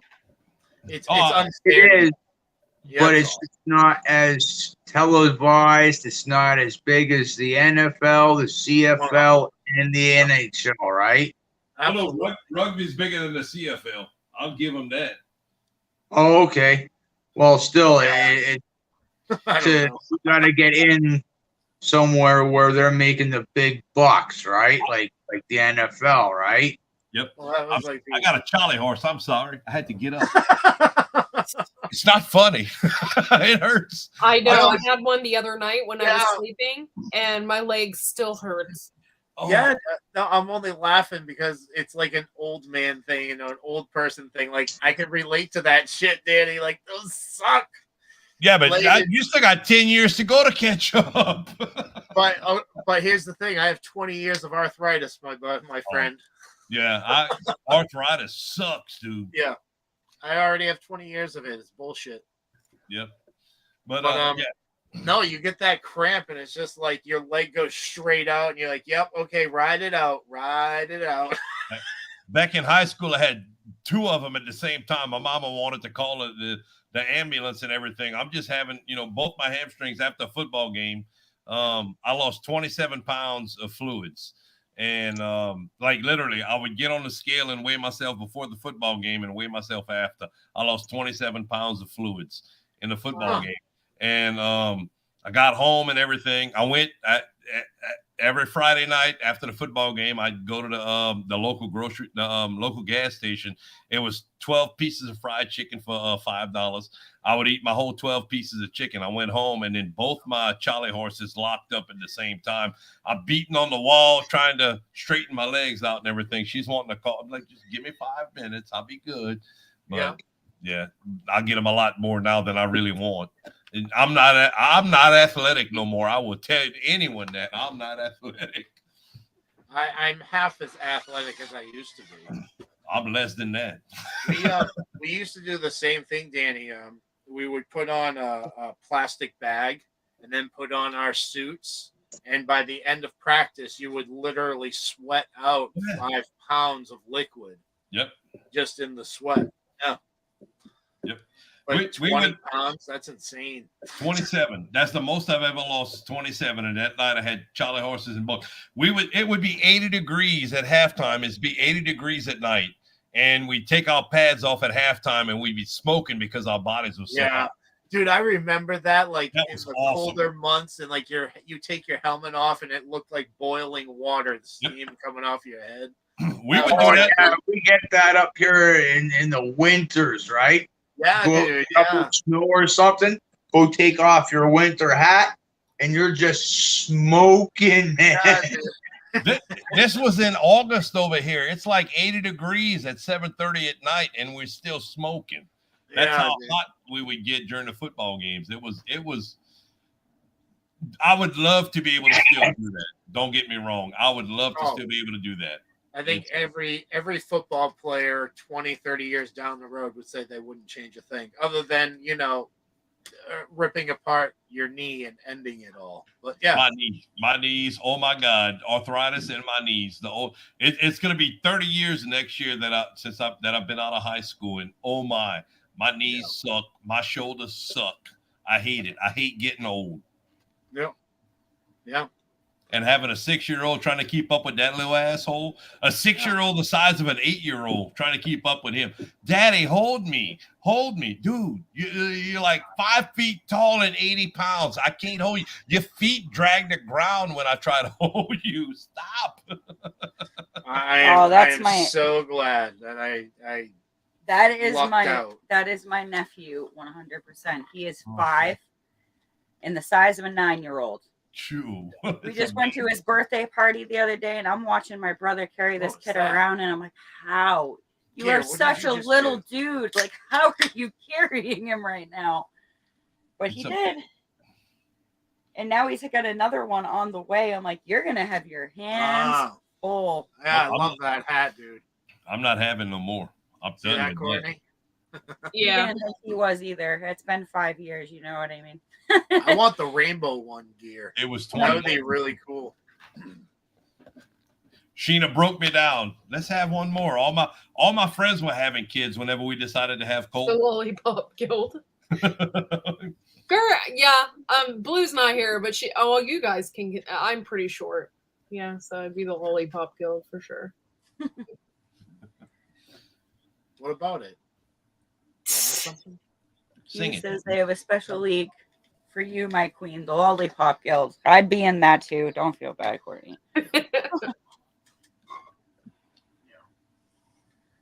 Dude, my leg is peeling off. That's true blood sport. The Lollipop Guild is blood sport. Wow. Yep. They shank you with a lollipop. All I can think of is like a murderous Santa Claus chewing on a candy cane to a point and coming at you. Q says, I'm sure I can find a sport for you to play. Dodge the blackberry brambles and poison ivy hedge of death, maybe. Huh? Or how about jump rope with a rose bush vine? Oh my. No, these rose bushes out here are freaking brutal. We need to get a picture of that. Or, a short of that. We have a rose bush that's probably 8 feet tall and 12 feet wide. Wow. And the thing just keeps spreading. And so no matter how much you cut it back. That raccoon ate the tip off of my rose bush that I had out front. It's slowly growing back, but I probably would have had roses this year if the bastard wouldn't have ate my freaking rose bush. Yeah, friggin' animals are jerks. Wow. Yeah, it's pretty pissed. Yeah. Yes, blackberry picking is a blood sport. Well, then if you That's have why I the went for thornless- the thornless, and yeah, somebody killed it. Yeah. So since we have a bunch of experienced gardeners here, our thornless blackberry bush that we transferred, not doing well at all. Should we like cut it way down? Yep. Give it a second chance and run with it for next season before we make a decision on replacing it? The root system's probably still viable. When you transplant blackberries, Courtney might be able to tell you also. But Yeah. from my learning experience, when you transplant blackberries, you want to minimize the canes off of them to about 18 inches and True. probably 1 to 2 canes. Yeah. Oh, look, it's the same freaking one, Courtney. Yep, same troll, Courtney. Imagine that, huh? Yeah. Oh my! I want to get overpriced Tinder.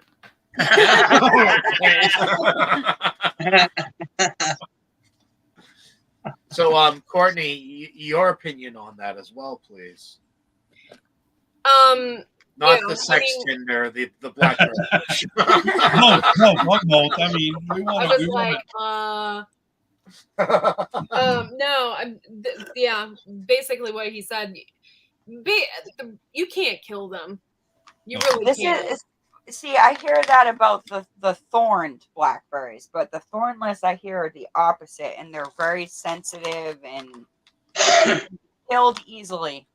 Yeah, I have a wide variety of different berries in the garden, and yeah, I've never. Well, you saw my husband had a Shenandoah out there and freaking chopped them all down. Like, they're resilient and they'll just keep popping back. So we should just probably leave like 6 inches of stock and wait till next year. Yeah. Okay. I mean, 18 inches is what I've always learned, and I haven't had an issue with. Okay. Not 6. Okay. Well, that's what I'm trying to. I'm trying to figure out. Like. Yeah, based upon raspberry vines and grapevines. Yeah. Yeah. Castle Quaddy, we've had the thornless blackberry for years, but I had a fruit shack where it was growing for the first 3 years, and we decided to move it this year because the fruit shack is where our chicken coop is going. So we moved it into the new bed, the back of the boat bed. Yeah. And yeah, it was starting to go. But that's also the thing, though. We didn't really disturb the roots too much because it was in a boxed area, so we were able to scrape the bottom, if you know what I mean, and get everything and not leave any of the roots behind. But you'd be surprised how many of the feeder roots and the air roots that actually break or fall off. Blackberry roots, run along the top for the most part. They'll have a few feeder roots that go down, but a lot of them follow the top, 3 or 4 inches of soil. And that's all the soil they had, Dan. Yeah, was 4 or 5 inches. That's all. Right. I remember the video. Okay. The when you move them, if when you plant them, if you put more dirt on top, that can compact the air roots and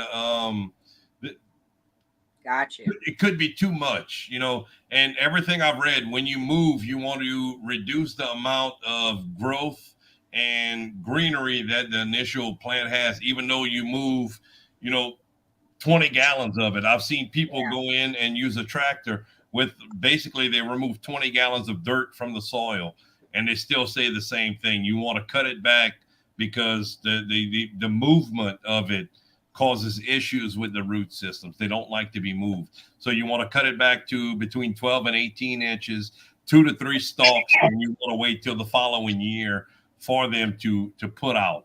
You still get a couple of blackberries, off the initial canes you have right now, but you want them to put out new roots the following year. Make sure everything is good, the root system settled and everything along with those. And like Mr. Roberts said, you want to try to keep them out of the sun when you initially move them. If you can. So maybe that's why, because they're right in full sun. So should we put a shade cloth over them after snipping them then? You could also try watering them every day, maybe a couple times a day. Y'all did do that?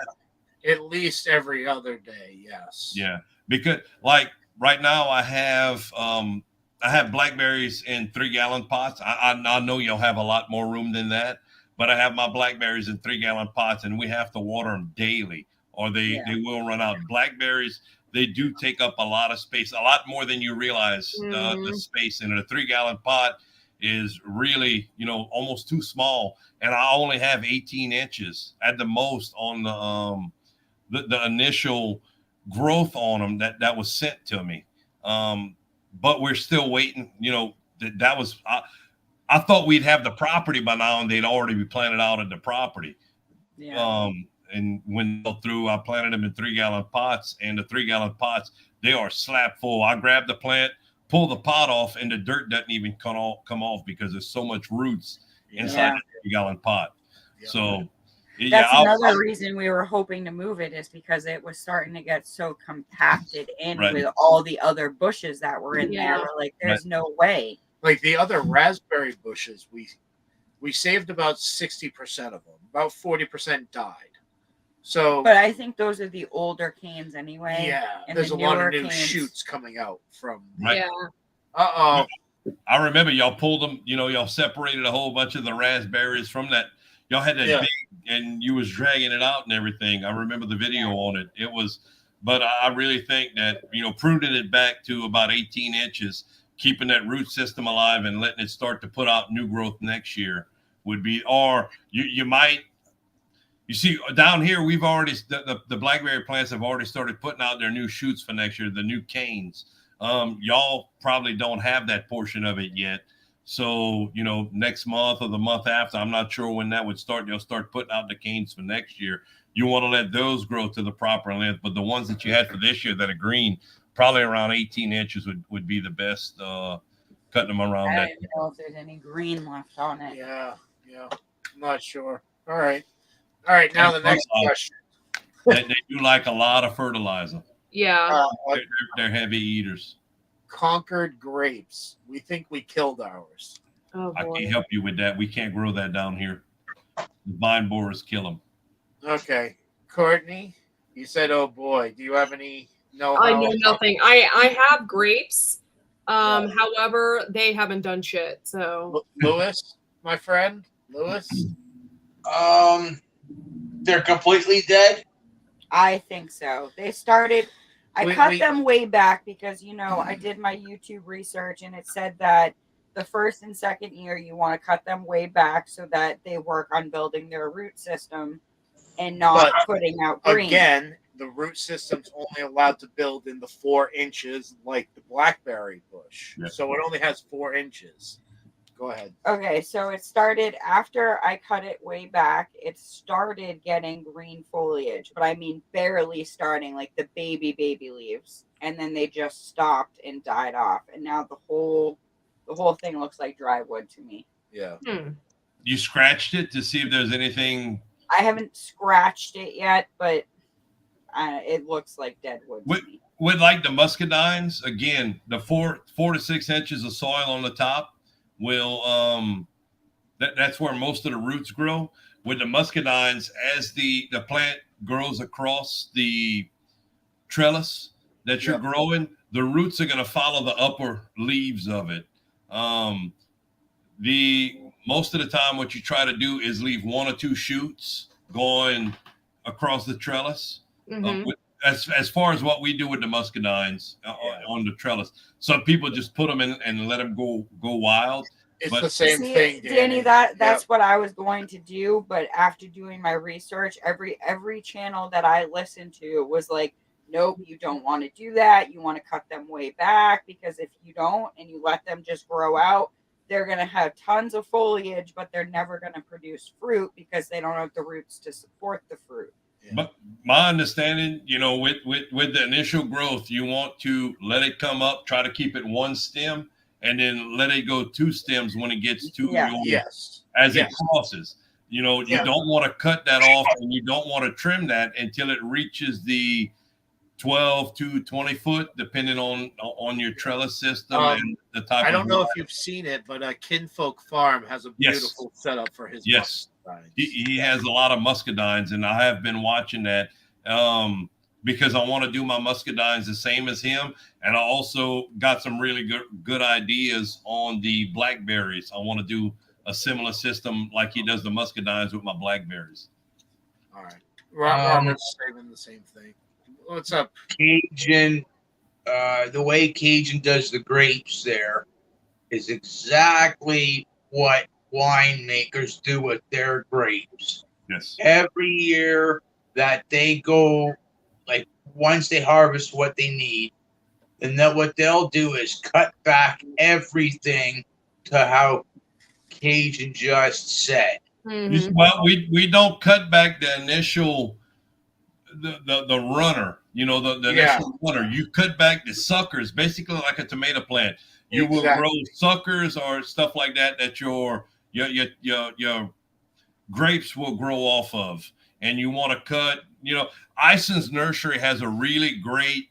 They send you emails for your zip code when you need to fertilize. Like with the muscadines down here, I think it's starting in May. We on the first of the month we put like basically a pound of calcium nitrate. Then on the 15th of the month you put a pound of triple 13 around each grapevine. They're really heavy feeders. So they do it for 3 months, and the 3 months runs into August, and that's normally when the muscadines will produce around here, starting at the end of July to the middle of August. So you want to heavily feed them at those points. And Ison's Nursery will actually send me an email every year. Hey, it's time to start, fertilizing your muscadines. And I have no idea. I didn't know that. I have a couple of grape plants. They seem to be, they got leaves and stuff on them. They're just not growing. Yep, they're really heavy feeders, and they recommend a lot of fertilizer for them. Start throwing chicken shit on them. Especially the muscadines. Kinfolk Farms, I think, talks about that also in a couple of his videos. The fertilization and how much they actually taste to be able to do it. And they do take a lot of water also. He was saying like a gallon every other night. Or a gallon an hour, I think is what he was saying. He does 5 rows a night, and his spigot does a half a gallon a half hour, 1 gallon per an hour, and he'll run it all night long for 12 hours, and then switch on to the next 5, the next 5, and the next 5, repeating that process. Yeah, he does it by the week, the amount of water it needs per week. If I remember correctly. So we watched the live today that he had with Black's Tropical Homestead. I guess they visited him today, and he was explaining to them how he does his pigs and how he does his muscadines and all the everything. Like, they were blown away, and honestly, we were too, because he's like, "Yeah, I did all this myself by hand, the way I want it." Right. Yeah. And like that's a lot of darn work. Yeah.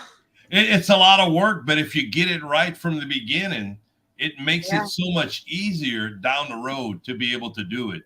When it's just like the tomatoes in the greenhouse, when you're pruning everything and following everything like it needs to be throughout the season, you could spend 30 minutes a week doing it, or an hour a week doing it, or you could spend 5 to 6 hours down, every 3 weeks or every 4 weeks doing it, but you're not going to get the amount of production you would out of it if you did it weekly.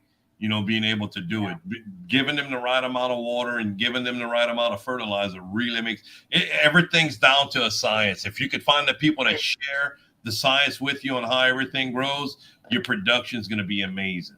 It is, and I think that's the hardest part about being a new gardener is figuring out that science. Like, last year, we know we had really bad soil. This year, that was one of our main concentrations. Yeah, we poured a lot of money into soil. Fixing our soil issues. And then it's like, okay, now that we have new soil and new medium, now we have to figure out how this soil and medium works.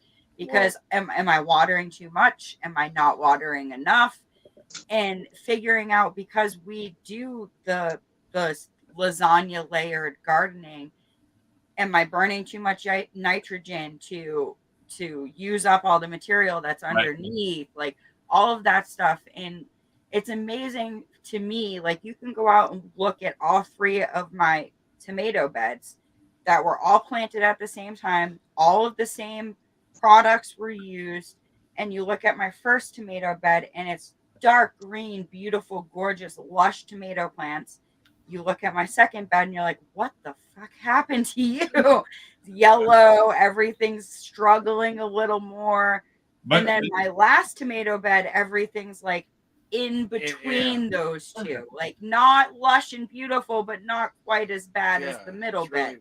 But 2 inches of topsoil on the lasagna method will make a huge difference. Not topsoil, 2 inches of compost in your lasagna method will make a huge difference in what you're getting, because the tomatoes are more in the compost than they are in the lower portions of it.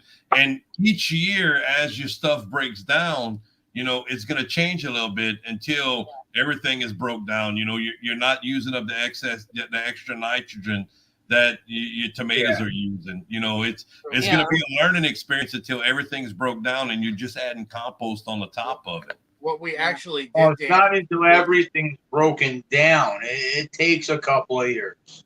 Right.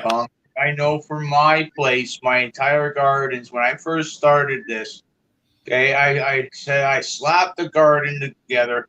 I said, if I can get shit to grow on this property, I'm doing good. I can work with that.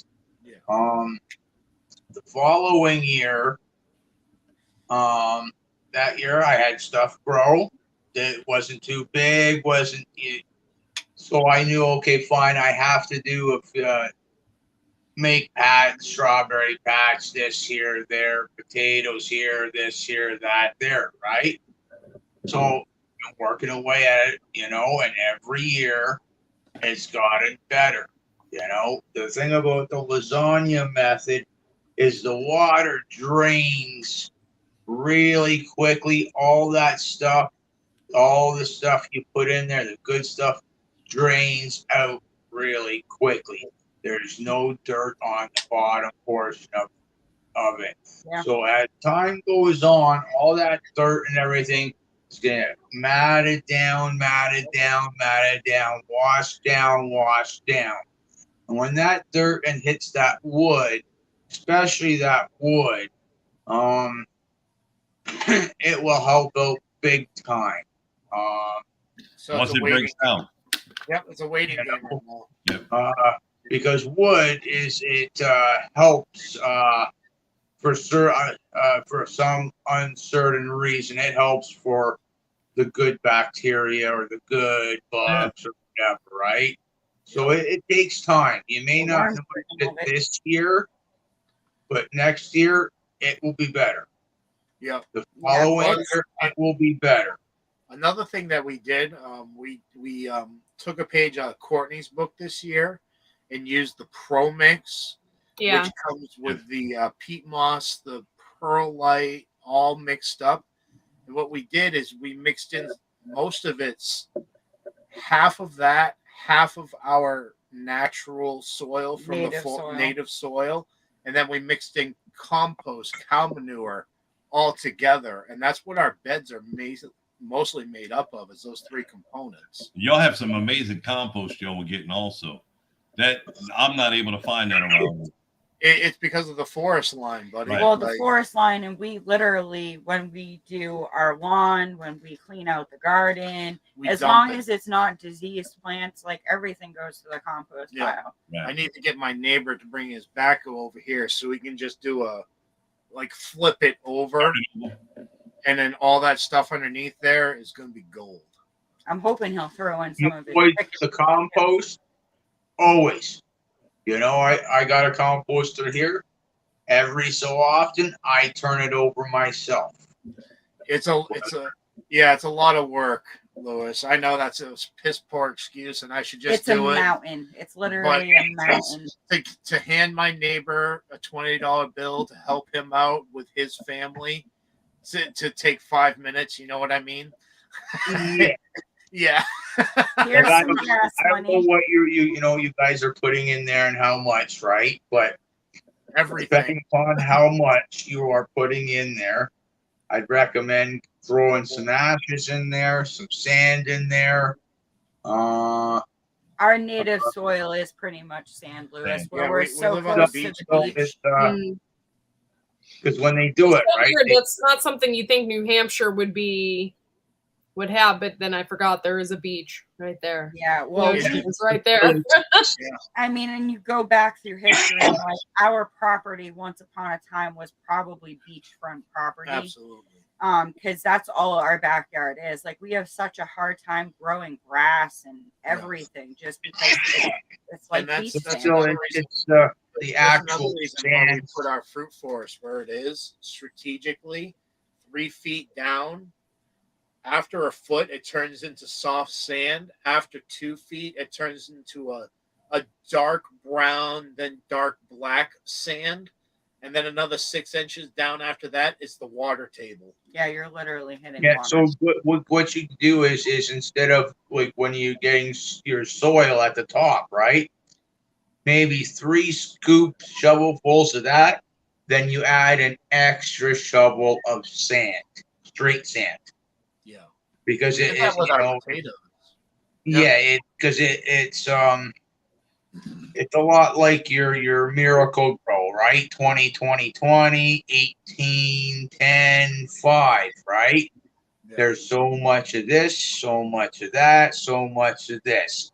And it's pretty much, you got to play with it a little bit, right? You know, Science. It's science, right? You know what I mean? But it's because you got your composting stuff, your leaves, garden stuff, grass, this, that, and wood chunks or wood chips. Okay, and then anything that can break down. Food too. And then you need dirt, obviously, to help break it down. And then the sand is like your drainage in there. A little bit. What do you say? For it to flow through a little more easier, right? And to help hold some of the water. Yeah.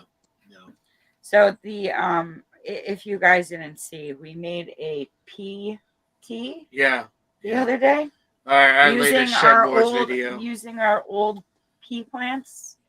And yeah, we forgot about that for a couple of days, and our pea plants were sitting there in a wheelbarrow full of water in 90-degree weather. Yeah, it smelled like. Oh my god, it was like raw sewage. Yeah. Literally raw sewage. It was the worst. And we used it for our plants, and our plants really liked it. Yeah, for some reason my bean plants it's not enough nitrogen. They keep yellowing. Yeah. I poured that freaking stuff right on them, and within like 2 hours they were turning green. I was wow.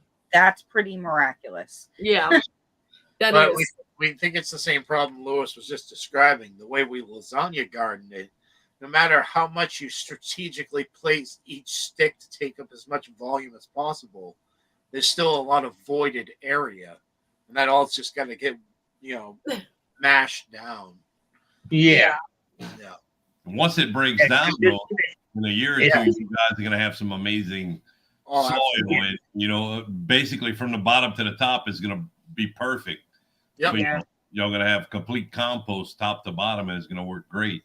Especially with the paper shreddings and the coffee grounds that we threw in there. I mean, we're having that success with the older beds, not this year's added beds, but last year's beds are thriving. They're doing amazing, and I mean, we didn't do it exactly the same, but pretty much the same. Yeah. And they're a lot sandier. We had a lot more native soil available. You guys get snow? Do we? Yeah. Not as much. We don't get as much as we used to, Lewis. If you look at the average, Lewis, it's going to tell you that we get 60 inches a year, and I call bullshit. We haven't had over 4 feet of snow in 4, 5, 6 years now. So 4 feet of snow used to be average around here. Now, 6 months of the year, say you guys got snow on the ground, all that weight and meltage is why, like when you guys put those beds together, it's all packed it down and helped wash everything down. Yeah. We noticed that.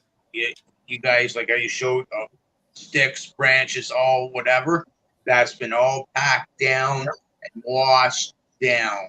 And We noticed that with the older beds, Lewis. We had 4 or 5 we inches. had to fill all of our older beds. Because, like we said, we did it the same way, minus coffee grounds and paper shreds. We did it all the same way because it's just money it's efficient. affordable. It's money affordable. efficient. Yeah. Yeah, and I bet you those beds, you had to put more dirt in it this year. 4 or 5 inches of dirt, Lewis. Yeah, we were shocked. We're like, holy shit, this is a lot of soil here. And all those beds that you built this year and that same thing. Yeah, right? probably a lot the same thing. And I will almost put my life on it that the beds that you had to add dirt to, you're probably going to have to put more in it next year.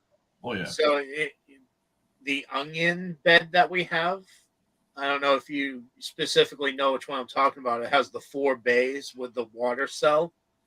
Our onion bed. We already see the soil being depleted because we did the same method: leaves, shredded paper, coffee grounds. That's already like really compacted. What you do is go get some more dirt and start sprinkling it on.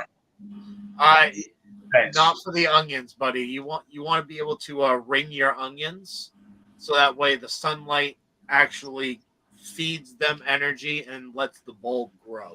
Well, yeah, but generally, time, I agree with you.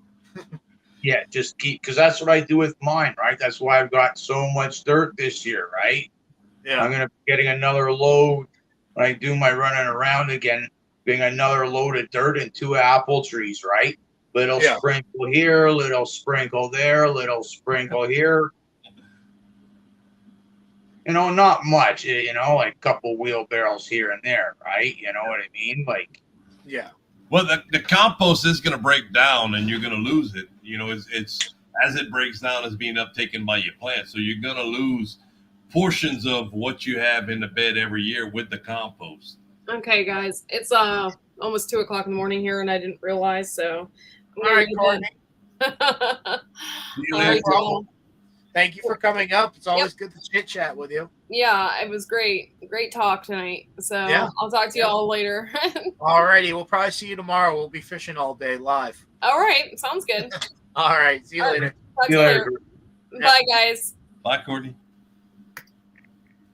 Like Pastor McQuarrie said also, it depends on where you are. You know, if I do something like y'all do, it's going to make a huge, you know, I can give you ideas of what's happening compared to what I do down here. And, you know, we all know that you're going to break down your trees and everything y'all put in there are going to break down. So it's going to come back. But it does make a big difference on where you are. I don't get snow, you know. No. You also get probably like 30% more for the sun's direct energy than we do, just because of the position of the earth we are. And we get hotter sun, but I think y'all actually get more hours of sun than we do, you know, because of where y'all are. Really? As far as daylight hours. Yeah, you know, the farther north you go, you should be seeing more sun. I could be thinking of it wrong because you're thinking of it wrong, buddy. It's vice versa. Okay. Because a little bit further up north from Lewis, he starts to get into the zone where he has 30 days of night. Yeah, but he also has quite a few days of, you know, there's what, 1 or 2 hours a day of darkness. Yeah, once it starts going like our days, once it starts getting shorter in the winter, it's like maybe the sun's up at like 9 o'clock and it's going down at 6 o'clock. Yeah, but during the summertime, how do y'all end up with a lot more sun, right? Like it's coming up at like 5:36, and it's going like done by like 10:30. Yeah, you see, we get 5 o'clock, 6 o'clock, 6:30 in the morning, and the latest we'll have is like 9:30 with the amount of sun. Now, fast forward 6 months from now, you get longer days then, right? In the wintertime, not really. We have shorter days in the wintertime also because of it's the way the earth leans, y'all Yeah, are, yeah. Well, you're just above the equator, right? Yeah. Yeah. You have to be. Yeah, you have to be just above the equator. Yeah, I'm just about. I'm as close to the equator as I can without being in the water where I'm at. Yeah. In Louisiana. Okay. Yeah, that makes sense. Okay, that makes more sense then. Yeah, we do, and when I was in Ohio, it's like, oh my God, it's 9:30 at night, and we still have sun out here. In the summertime. Longer days. That's right. When you look at the onions, you grow long day onions up there, and we have to grow short day onions down here. So y'all do end up, with longer days than we do down here. Yeah. Yeah. But we don't end up with the like Mr. Rob, the further north you go, the longer the days are in the summertime. Yeah. Speaking of onions, we're hoping for 100 pounds. Okay, I'm coming in to save you guys because I'm going to teach you what my Shed Wars captains taught me. Oh my goodness! Are Here you we ready? go. Are you ready? Okay. We get longer days in the summer. That is why we grow the longer day variety of onions. Yeah. Where Danny lives, Danny would grow the short day variety of onions. I think we just talked about that when you were hiding. Yeah, I established that Danny is just above the equator. I'm like, okay, now things are making a little more sense. If it was below the equator, the sun's energy would be dipping as our summer comes into play. He would more or less go into winter, much like Australia does. That's why Homestead Aquarius says us Northerners have the advantage because Yankees. When us Yankees have the advantage because when the South can't grow anything because it's too darn hot, that's when our season's kicking in and the sun's just going all day long. Yep. Now we established that after we figured out that the equator was below. Yeah. Oh, don't get me wrong. I didn't know it on purpose. I thought that that's how it was, but when I was completely. As soon as Chris said, "Well, maybe," I'm like, I'm Cajun. No, that's why I came in. I was like, "No, Danny's right. Danny's right. We do have longer days.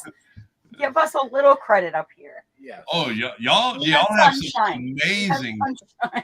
Y'all have some amazing days for tomatoes.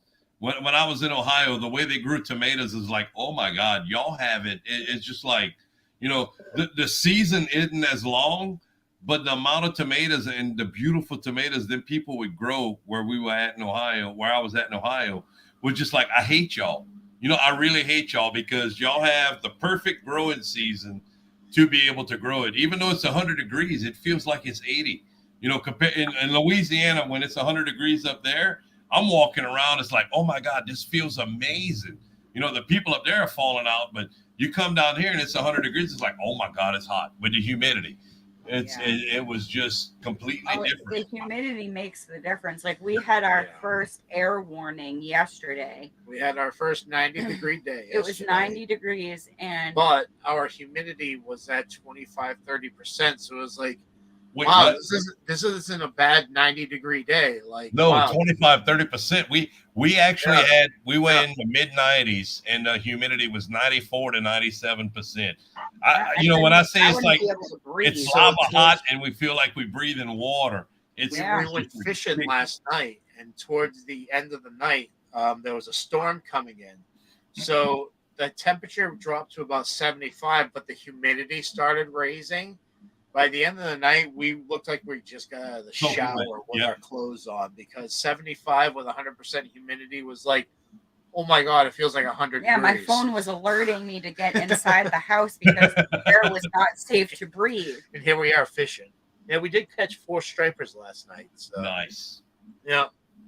We've caught about 35 fish so far this year, and none of them are keepers. Robert said that's why Alaska grows those monster gardens and huge veggies because they have 24 hours of sun in the summer. Yep. Yeah. Oh, so this is really cool. I'm thinking of the sunflower here, going back a few steps. John's mammoth sunflower, right, Danny? Yep. It has its head not facing the sun. We did not manipulate We it. did not manipulate this. It refuses to look at the sun. Because I go out there and I tell it every day it's going to be the biggest sunflower ever. Now, we have a dozen other sunflowers growing underneath it because that one's like 10, 11 feet tall right now. Right. So all the other ones are pointed directly at the sun and they'll watch it the entire day. This one is like, no, F you, son. I want nothing to do with you. And has it's hard-headed like John. Yeah. So it has literally got its head turned away. It's looking at our fruit forest. Yeah, it's looking at our fruit forest. Like that is the sun. Mine aren't moving anymore. I was supposed to go outside today and get a measurement. I should be somewhere around 10 foot on the tallest one I have. Really? Are you done growing exactly, it? Exactly. Yeah, it's pretty much done. They're not following the sun anymore. The first one, the one I had shared about 3 weeks ago on YouTube, it's actually the largest sunflower, but it's kind of it's not flat. It's beveled. That one's already it's laid down. It's not growing anymore. The other ones are starting to early in the morning. They'll start kind of peeking and following the sun, but about 10 o'clock in the morning, they're facing the bottom. It's too hot for me. Yeah, so ours is still pretty good. Huh. Ours is up. It's just looking the wrong direction. Yeah, it just doesn't. It refuses to look at the sun. It's the weirdest thing. And Q says the sunflower says that John said he can't look at the sun. Which is true. John said, "Don't let it look at the sun." Which I guess that's the secret to growing the sunflower is you're supposed to manipulate the head so it doesn't look at the sun. That's how you get it to keep growing foliage. We took a picture of it and text John, and we're like, "What do you think of this?" And he didn't really say anything to us about it. Just like it looks good, but we were like, "Well, what about it not looking at the sun? Isn't that like?" It goes against everything a sunflower is supposed to be.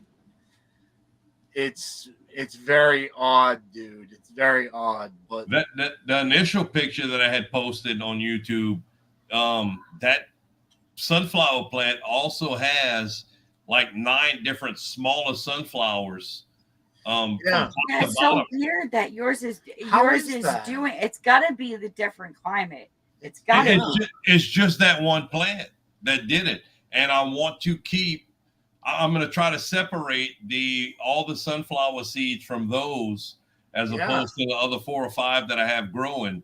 I don't want to put them together so where I can see if it's something that, an anomaly that popped up with that particular plant and it continues to do it because it is cool.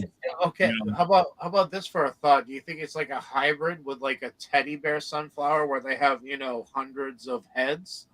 I have no idea.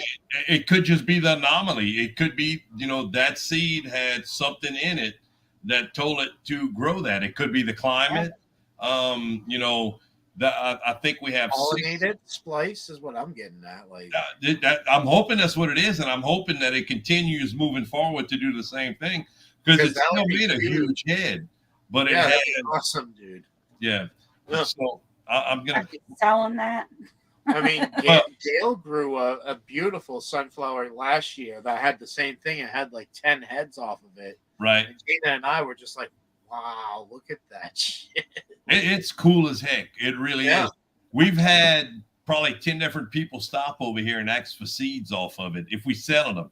They had a guy actually stopped over here yesterday, offered me $20 to cut one of the heads off and give him one of the heads off of the big ones. I'm like, no, I said, you pass back in about a month. Once they dry, I'll give you a handful of seeds. Yeah, for $5. Like, right? I'm not going to sell them. It's really cool to see them around here the way they grow. And the more people that grow them, the nicer it is. Nobody can really see ours. Yeah, they can. They just got to look over our house. Yeah, we got ours planted in the front. And, normally we have along the bayou, we'll plant about 60 feet of sunflowers. And we did that this year. but it's like nobody sees those this year. Everybody sees the large ones that we have in the raised beds, the ones we got from John, and that's the ones they want. It's like, wow, those are beautiful. We want some seeds from them. So I did an experiment too. So I did John's mammoth. I only got one. We had like 4 germinate, but only one survived. So we have that one's our main showpiece in our raised bed. But I found another variety at Home Depot while I was there, and it was called the American Giant Hybrid. And it looks very similar to John's, but the heads on it look even bigger. So I grabbed some and I planted one right next to it to see if it goes as far as John's does. We did John sent 10 seeds. We planted them all. We did 2, I think it was 2 seeds per spot. And we ended up with 1 plant off of each spot. So I think we have 5, maybe 7 plants. I don't remember exactly. But we planted straight in the ground. It was the end of March over here, which was almost a month late for planting. And, you know, I'm very happy with the way it turned out. Yeah, they came out beautiful. They are cool as heck. Sheena's already wanting to plant, you know, along the fence line that we're going to put in at the property. She wants to plant them along the whole fence line on the front facing the road next year. So, yeah, they're honestly my favorite. And I mean, the sunflowers nowadays, you can get them in every shape, size, color you want. Well, we had purchased a bunch of them from, supposed to be some rare varieties. We got like 30 or 40 seeds, and it was like $5 or $6 of different varieties of sunflowers, heirlooms and rare seeds. And Sheena, you know, we still have to take those and save them. There are 3 different sizes along the bayou. That's what we planted along the bayou this year. So we want to keep that going also. Plant farmers. I'm looking at what Q said about a huge head. The one that's on John's is probably already a good 12, 13 inches across. I guess I'd have to look at it. I haven't seen it since it rained. It's pretty huge. But the thing's still growing, so we're going to run with it. If it reaches the top of the pole, man, it's going to be 18 and a half feet. I don't see it reaching the top of the pole. If we do that our first year, then you know. I go out there every day. I talk to that thing. I give it fertilizer like twice a week. I'm like, just keep going, buddy. Yeah, seriously.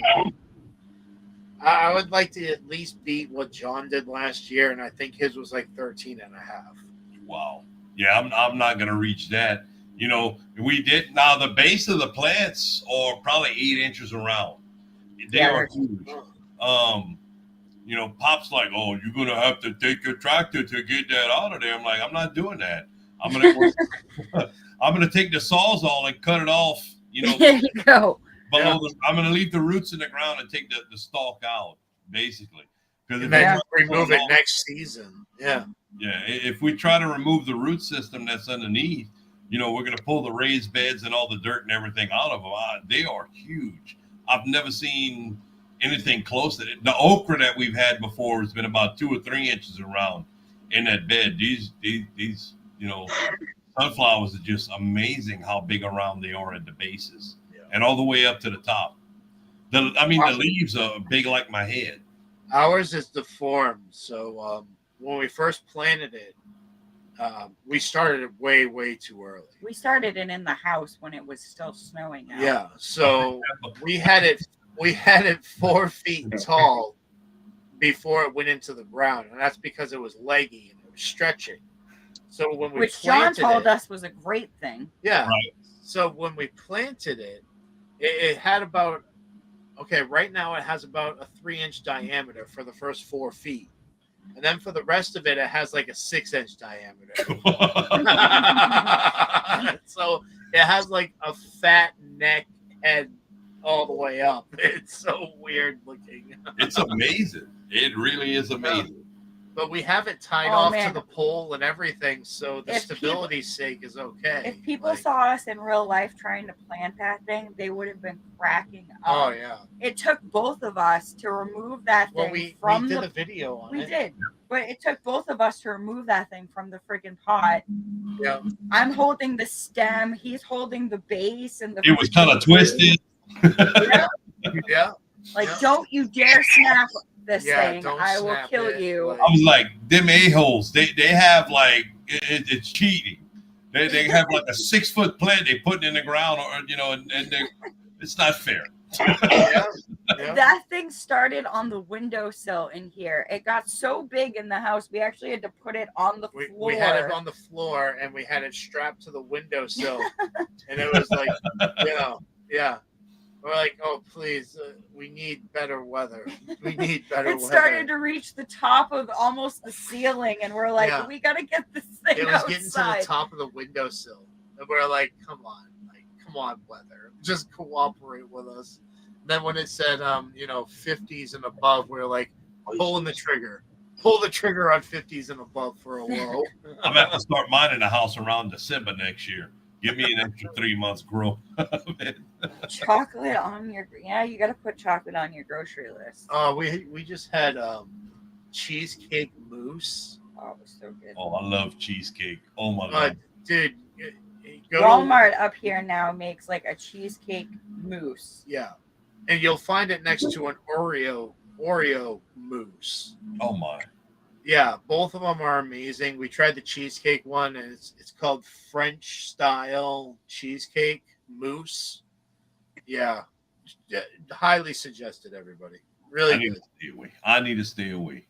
Yeah, I'm the same. Sheena kind of got me. She's been on her little challenge and losing weight and everything, and it's kind of like motivated me a little bit to do it. And I've lost a little bit, not a whole bunch. Nothing near what she has, but I've been staying away from Cokes and all the snacks and everything, especially at work. I used to eat almost a pack of Oreos a night.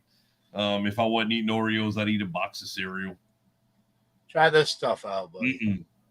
No, I'm root beer. I'm staying away from everything carbonated. Fair enough. This stuff is. But that, Danny, is literally like carbonated. You ready? I'm gonna read the ingredients. Oh, my daughter drinks it. She loves it. Oh, okay. Isn't it? It's so good. I've almost converted completely. If it had a little more caffeine to it, which I'm trying to wean myself off as well. But beer. Homemade root beers. Try that. The what one? Homemade root beer. Yeah. It's no carbonation. So, like I was saying, there's a place. It's the soda pop that's carbonated. Jeff asked that. It is carbonated, but it's like to die for soda.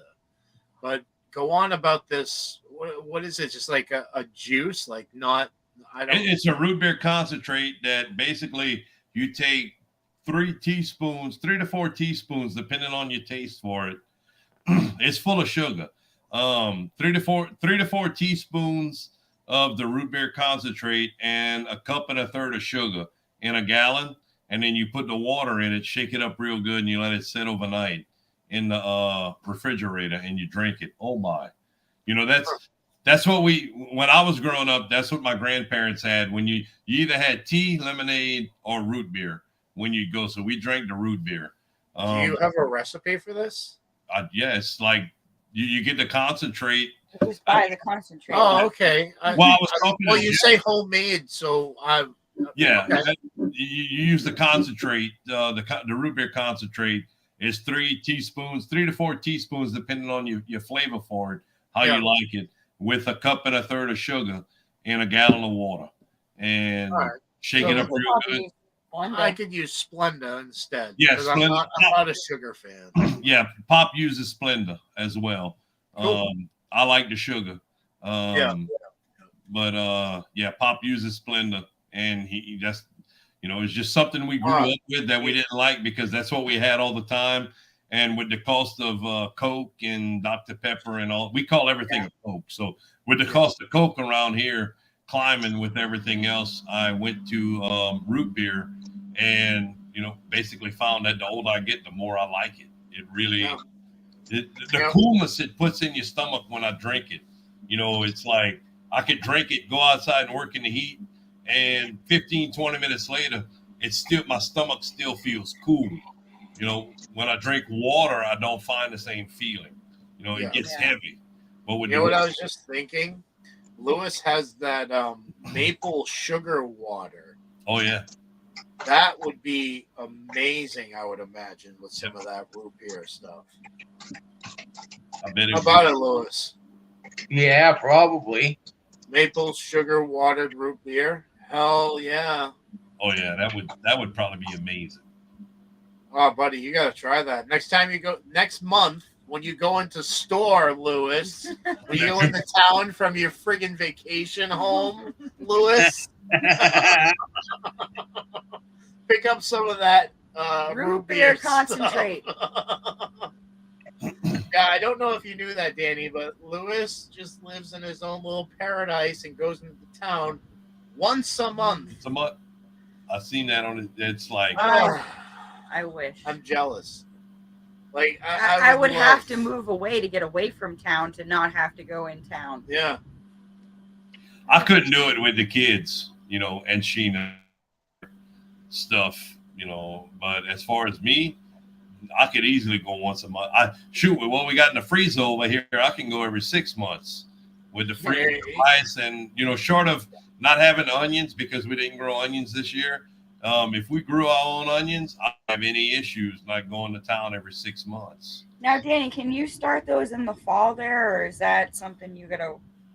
The onions, I'll be actually starting the onion seeds probably at the end of next month. I'm telling you, follow John's series from last year. I will. I really want to follow I was skeptical at first, but we might have 100 pounds of onions. I am not. I cannot believe how successful they are doing. Like we even have. I look out there and I want to cry. We have an experiment where we planted 9 onion bulbs in a 6-inch pot, and come to find out, that pot is some of the bigger onions that might be produced. Wow. So that's food for thought, really. Well, what I'm trying to look forward to is planting the onions and garlic underneath the muscadine whenever we get the property. So, you know, we're everything because the onions and the garlic over here grow in the fall. So basically we'll be planting everything late October, early November. The onions and the garlic starts. And at that point, the muscadines are basically, they'll lose all their leaves and everything. So it's a good spot to be able to plant underneath, you know, in the rows. It's basically wasted space that I would have to either be mulching or cutting grass underneath them. So we're kind of planning on putting the onions under there to be able to save space and kind of double use of it. But if you grow a lot of greens too, Danny, place them under that too. We're looking to try to do as much as we can. We haven't really done greens. We've right now I've kind of went from wanting to grow stuff for myself to, you know, trying to grow stuff to be able to grow, I guess, a brand, you know, what the young people we call it. When I retire, I want to have a little setup to where I'm able to sell stuff out of my yard in town. You know, we have more people right now than we can keep up with the tomatoes. They're all asking for cucumbers and greens and, you know, everything that anything we can grow, people are asking for, beans and all that. Now, is that more or less like a hobby, or is that like a business? It started off as a hobby. You know, it's like I said last year in my Shed Wars entry, you know, I do the gardening more to stay out of the bars. I have to stay busy. You know, my whole life from when I graduated high school, I was basically working 100-hour weeks, you know, 7 days a week, going 6-8 months a year, and having 1 or 2 days off. So the older I got, the less I had to work. I needed to find something to do with my time. And for a long time, it was, hey, I'm going to go to the bar and drink. So, you know, it caused a lot of issues in relationships and everything. So I got into gardening with basically the woman I was dating before I met Sheena. I got into gardening. That is a huge cat. But yeah, I was never expecting to make as much tomatoes in the greenhouse as what I do. And it kind of turned into a couple people put pictures on Facebook of look these beautiful tomatoes. Oh my God, these are the best tasting tomatoes I've eaten. And people just flock to the house. You know, they stop and knock on the door. And with the price of everything going up with the fertilizer and everything, it's like, we could put 30 pounds of tomatoes in the freezer, or we could sell the 30 pounds of tomatoes at $2 a pound and go buy cans of tomatoes at 75 cents a can. We could buy them cheaper than we could sell them, basically. Yeah. So it's kind of turned into, we sold almost 1,300 pounds of tomatoes this year. I'd have to go look in the book. We made a little bit more than we did last year with the third greenhouse, but it's still not what we wanted to make because of the varieties and the issues I had starting seeds. Well, you said the shade cloth kind of reduced your the shade. It did, but the shade cloth at this point last year we were basically stopped. We quit making by the 4th of July last year without shade cloth, so it's all right. So it's not a big difference. But we had half a greenhouse that we planted in cherry tomatoes that we picked maybe 2 pounds of cherry tomatoes off of, because it's just picking cherry tomatoes in a greenhouse is aggravating. The plants grow so fast and they put out so much. It's not. We can attest to that. Been there, done that. Yeah, so we're not going to be growing cherry tomatoes next year in the greenhouse. And also in the 2 original greenhouses that we had last year, that we actually did really well off the 2 outside rows with tomatoes. We didn't put tomatoes there. We put peppers there this year to see how they would grow. We haven't eaten many peppers off of them. We hadn't, really weighed a whole bunch off of them because we're saving them more for seeds. It's all like lipstick peppers and apple crisp and Big Macs. It's all stuff that I want to save a whole bunch of seeds from.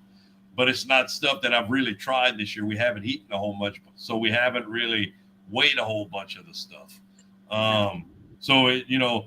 Even though we put the 3rd greenhouse in, we basically ended up with the same amount of tomato plants, full-size tomato plants that we had last year. And we tried, there was 4 different varieties this year instead of 1 variety. And basically the 1 variety, the Big Beef, did great in the greenhouse. Everything else, like, oh my God, this is going like gangbusters. And then, a month and a half in, it's just like they're not making tomatoes and they're making too much leaves. So we were using way more fertilizer than we should have and not getting the tomatoes off of them. So next year, all 3 greenhouses are going to be planted with Big Beef from start to finish, front to back. Everything's going to be Big Beef tomatoes. Yeah. I mean, I think that's, it's like us with the raised beds. Same thing with the greenhouse. It's finding out what works and what doesn't and utilizing that. Yep. But yeah, I understand with the cherry tomatoes. The first year we grew was just our greenhouse, and we planted the yellow pear tomatoes in our greenhouse. We had no idea. Like, I was so clueless back then. We haven't planted them again. No, we had so many damn pear tomatoes. Like, those things grew 10 foot tall straight up through the roof of the greenhouse. They busted through our greenhouse roof and started spawning tomatoes on top of the greenhouse roof. Have you ever tried harvesting tomatoes off of a roof? Wow. Go ahead, Gene. I'm sorry. I was going to say they were so good, but there were so many of them. And we did everything. We made sausage. We had the weirdest looking sauce because we're using those tomatoes. Like, everything. Chris's aunt would come over and take buckets full home with her because she loved them. Yep. Everybody but I never wanted to see one again because we had, 4 plants all growing close together. So many of them dropped to the soil, but by the time we ripped the plants out, we had hundreds of baby tomato plants growing all over again. I'm like, nope, we're not doing this. Those got ripped out of the ground. Yeah. I still like the Jetstar, the Supersonic, and I can't remember the other variety offhand that we planted of, full size tomatoes. We want to plant them at the property in the dirt, but it's not something that we want to put in the greenhouse. The production versus space versus fertilizer that we needed to be able to grow them, it just doesn't produce as well as the big beef does. So we're going to use the big beef in the greenhouse, and then we're going to plant everything else off at the property that we want to grow, different things we want to try. Hello, Homestead Us. What's going on, buddy? It's like planting cabbage. People's like, you ever planted cabbage and broccoli in a greenhouse? We have. And, when you have that type of setup, you want to have poundage per square foot, basically.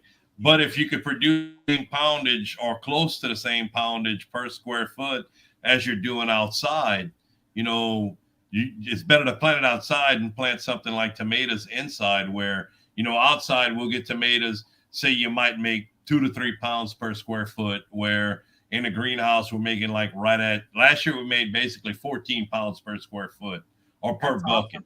Awesome. So the tomatoes work better, but a head of cabbage, with the amount of time it takes to make a 5-6 pound head of cabbage, we can grow it outside and end up with 90% the same thing, as opposed to growing it in the greenhouse. So, like you said, planting stuff and knowing what it's going to do and having it in the right places at the time really makes a difference, especially when you're putting it in your greenhouse.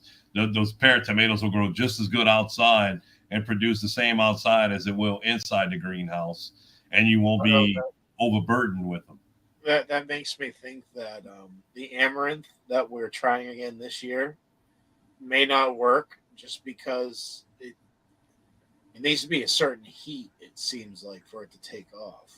So maybe it needs to be started in the greenhouse as opposed to the bed that we've been. Here's the thing. We started the amaranth last year, 3 months prior to when we started it this year. So I started it in the dead of the heat, hoping that would make the difference. But we don't have the greenhouse this year, so we couldn't have done it in the greenhouse. Yeah, no, I'm thinking for next year. Yeah, well, we'll see what happens with okra. Last year, hold on. Thank you, Homestead Oss. Eric Hale. He's not part of Shed Wars, but he's a guy I've been following for a couple of years. He went and he planted like 6 rows of okra. I'm like, dude, that is way too much okra. 600-foot rows or 680-foot rows. Yeah, I'm like, that's way too much okra. And he planted it early. He's in Indiana. The temperatures were fine for the okra to grow, but it never hit that 70-degree mark. And he had okra plants that were like 3.5, 4 feet tall. And he's like, every day, man, something's wrong with my okra. I'm not getting any flowers on it. It's not putting out okra. I'm like, you really got to wait until it hits 70 degrees. Once it hits 70 degrees and that soil temperature 70 degrees for 4 or 5 days, I said, you're going to be on that date with it. You're going to have so much okra, And about a week later, I'm at work. He's like, dude, check this out. Sends me a picture. He has like almost a 55-gallon bucket of tomatoes. He got okra. He got tired of going look at it, and then he went out to the back and looked at it. He's not going to know what to do with it. He's like, I'm saving all the seeds. I'm like, you ain't going to save all them seeds. Dude, that is a lot of okra. A lot of okra. Yeah. And we grew the Bubba hybrid okra. Baby Bubba hybrid last year. And I swear it produced an okra head every day. I swear it did. Well, you should. Basically, you should check your okra, depending on how many plants you have. If you plant like 100-foot row, they say every 2 days you check it. That way, we had 4 plants. But and it depends how big you want them. If you want them the size of your thumb to boil and eat like that, eat fresh boiled, you check them every day. That way, you cut the ones you want off of it. So the odd thing with that, we grew them to like 4, 5, 6 inches, right? Right. Which made them very woody, supposedly. But when we, ate them fresh, They were delicious, and then we sautéed them, and it tasted like popcorn.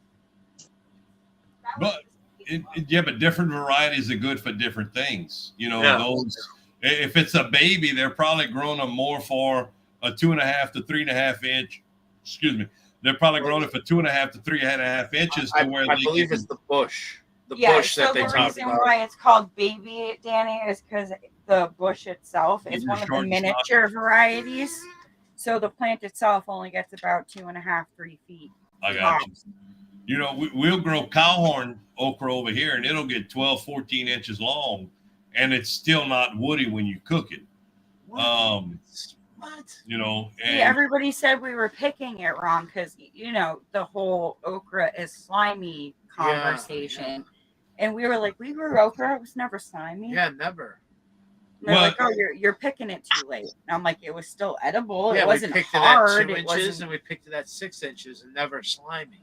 So. If you're picking it and it's not slimy, it's probably being a little bit too late. Or it could be the variety. Don't get me wrong, it could be the variety. But over here, no matter what you do, how you pick it, you're going to end up with some slime off of it. If you want to boil them, put them in a pot, start boiling them. When you start seeing slime building up to the top, put a couple tablespoons of vinegar in the water while you're boiling it, and it knocks the slime out. When you're cooking it down, like smothering it down to where you want to put it in some type of gumbo or, as a side dish, add Rotel tomatoes to it. And the vinegar and the tomato acids will actually knock out a lot of the slime. There's ways to knock out the slime whenever you're cooking it to where it's really different ways to do it. I'll put it like that. There's different ways that you can knock the slime out and you don't really taste the vinegar because the vinegar will boil off when you're boiling the water. Hugh says the sliminess is where all the good healthy stuff is. Oh Lord, I got in trouble on Facebook because I put that the Amazing Spider-Man shoots a web on somebody or shoots a stream on somebody and he's amazing. I do it to somebody and I'm a pervert. That's great. And here she goes bringing something like that. Kangaroo stew. Oh man, I would love to try that stuff. Fried okra is amazing. I don't know if y'all have tried that or not. We haven't tried it yet. I just really like want to. The pan fried. That's all we did, man. Yeah, you take it, you cut it about a ½ inch. As you're going down, about a ½ inch wide. Put it in a little egg batter with a little bit of milk and some seasoning, and dip it in flour, and fry it till it's crunchy like you want it. Oh my gosh, sure. I like everything fried. I ain't gonna lie. Yeah, But the okra. Yeah. Is but we have like 30 different types of tomatoes this year. If not, so our effect that we wanted was the rainbow. We wanted to create a rainbow of tomatoes. Right. And that's what we did. Well, hopefully. We'll see. Jeff, y'all ever tried watermelon tomatoes? No. What though? No. Jeff sent me some seeds he got from Baker Creek. It's they have like everything tomato now, huh? Yeah. So, he's like, I'm sending you the seeds. I bought it and I ain't got the room to plant it this year. So I'm sending you the seeds. So grow it in the greenhouse and save seeds so I can send me some seeds and try it next year. So I started it really late. I have about 6 to 8 tomatoes on the vine right now with it. That's the only tomatoes I still have that's growing. So I'm really looking forward to giving them a try. They say it tastes like watermelon. That'd be awesome if it does. Oh my! Oh, I'm not gonna send Jeff his seeds back. I mean, nah, you gotta wait. Yeah, those are my seeds now. Sorry.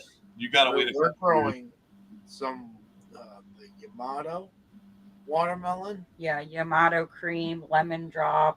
Yeah, we're doing a lot of different weird watermelons. They're miniature watermelons, and one thing I've learned about me is I'm great at growing miniature watermelons. They get no bigger than that big. Softball. But hopefully that theory works and we don't grow like marble size. Oh God, don't jinx me.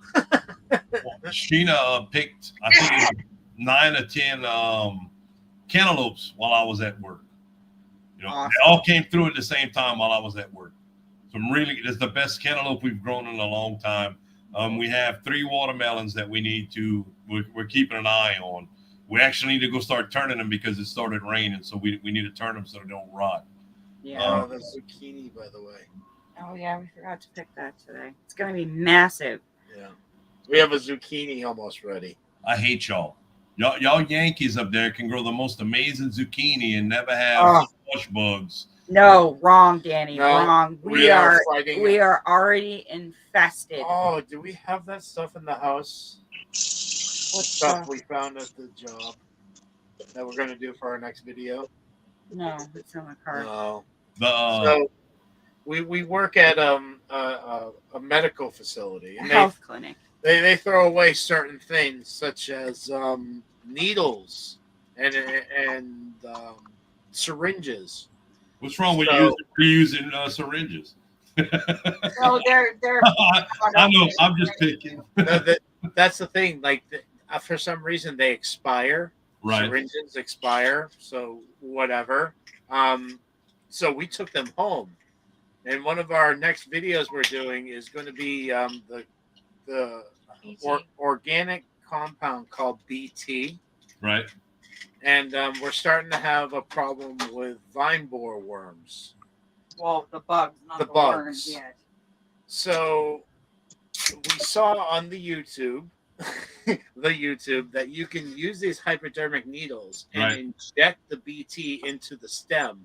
So if a vine borer does get to that point where you've injected it, it kills itself by eating that part that's saturated with the BT. Yeah. Oh shoot. Who's the guy? Hot slurs. What's going on? He actually, I seen a guy. Lion's Crest had injected it into. He actually had the worms were already in there. They had already laid the eggs. And you can inject it right in. And he injected it right in that point, and it seemed to have worked. That's our angle if it comes to that point. So we had such a huge infestation last year. I knew that we were going to be dealing with it this year because all they do is they burrow into the dirt. Winter comes, it snows, and then once spring hits, they just dig themselves back out of the dirt and start doing their thing again. But I mean, we had such an infestation outside. If you lifted up one of our squash leaves last year, it just moved. There was just stuff moving all over it. Yeah. You had every stage from egg to nymph to full-grown adult on like every single squash leaf. I really fought with myself this year about, do we even want squash plants? Like, is it really that important for us to grow zucchini this year? We got 2 zucchini off of 9 plants this year, and it's pretty typical. Wow. Yeah. I have another video that I'm putting out to you, Danny, that I figured a really good method for squash bug eggs. It makes your life so freaking easy instead of sitting there picking those eggs off by hand. It's even easier than the duct tape method. I'm sure most people have heard that. So yeah, I'll have a video out on that. I've never even heard of the duct tape method.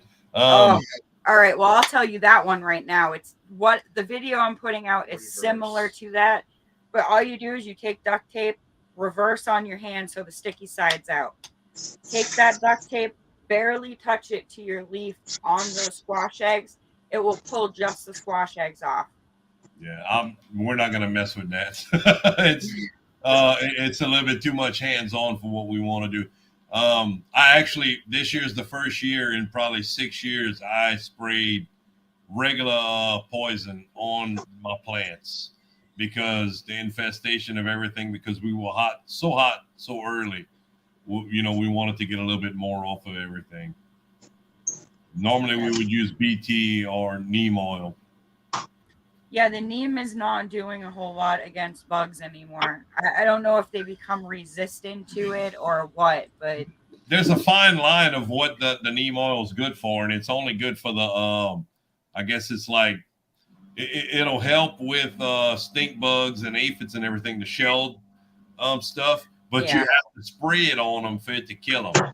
They can't go back later and eat on it and it kill them. Like the BT, the worms actually have to eat it for it to kill the worms. Yeah. The neem oil, you have to spray it on the bugs for it to kill them.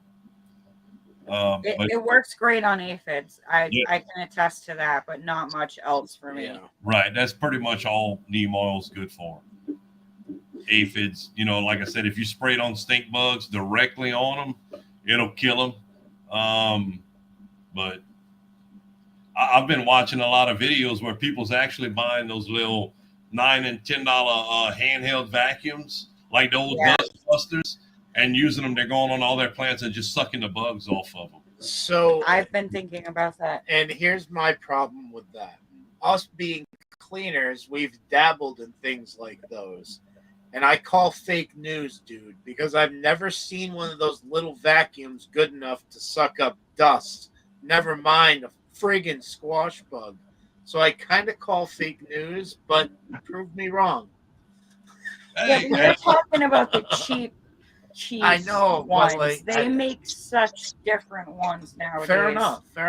But like, I don't know. Just take that into consideration before you. Oh, I'm not gonna do it. I'm not gonna take that much time to be able to, I'm gonna plant my zucchini, and I'm gonna take the 2 to 15 zucchinis we get off of it every year, and they're just gonna be they're sacrificial basically.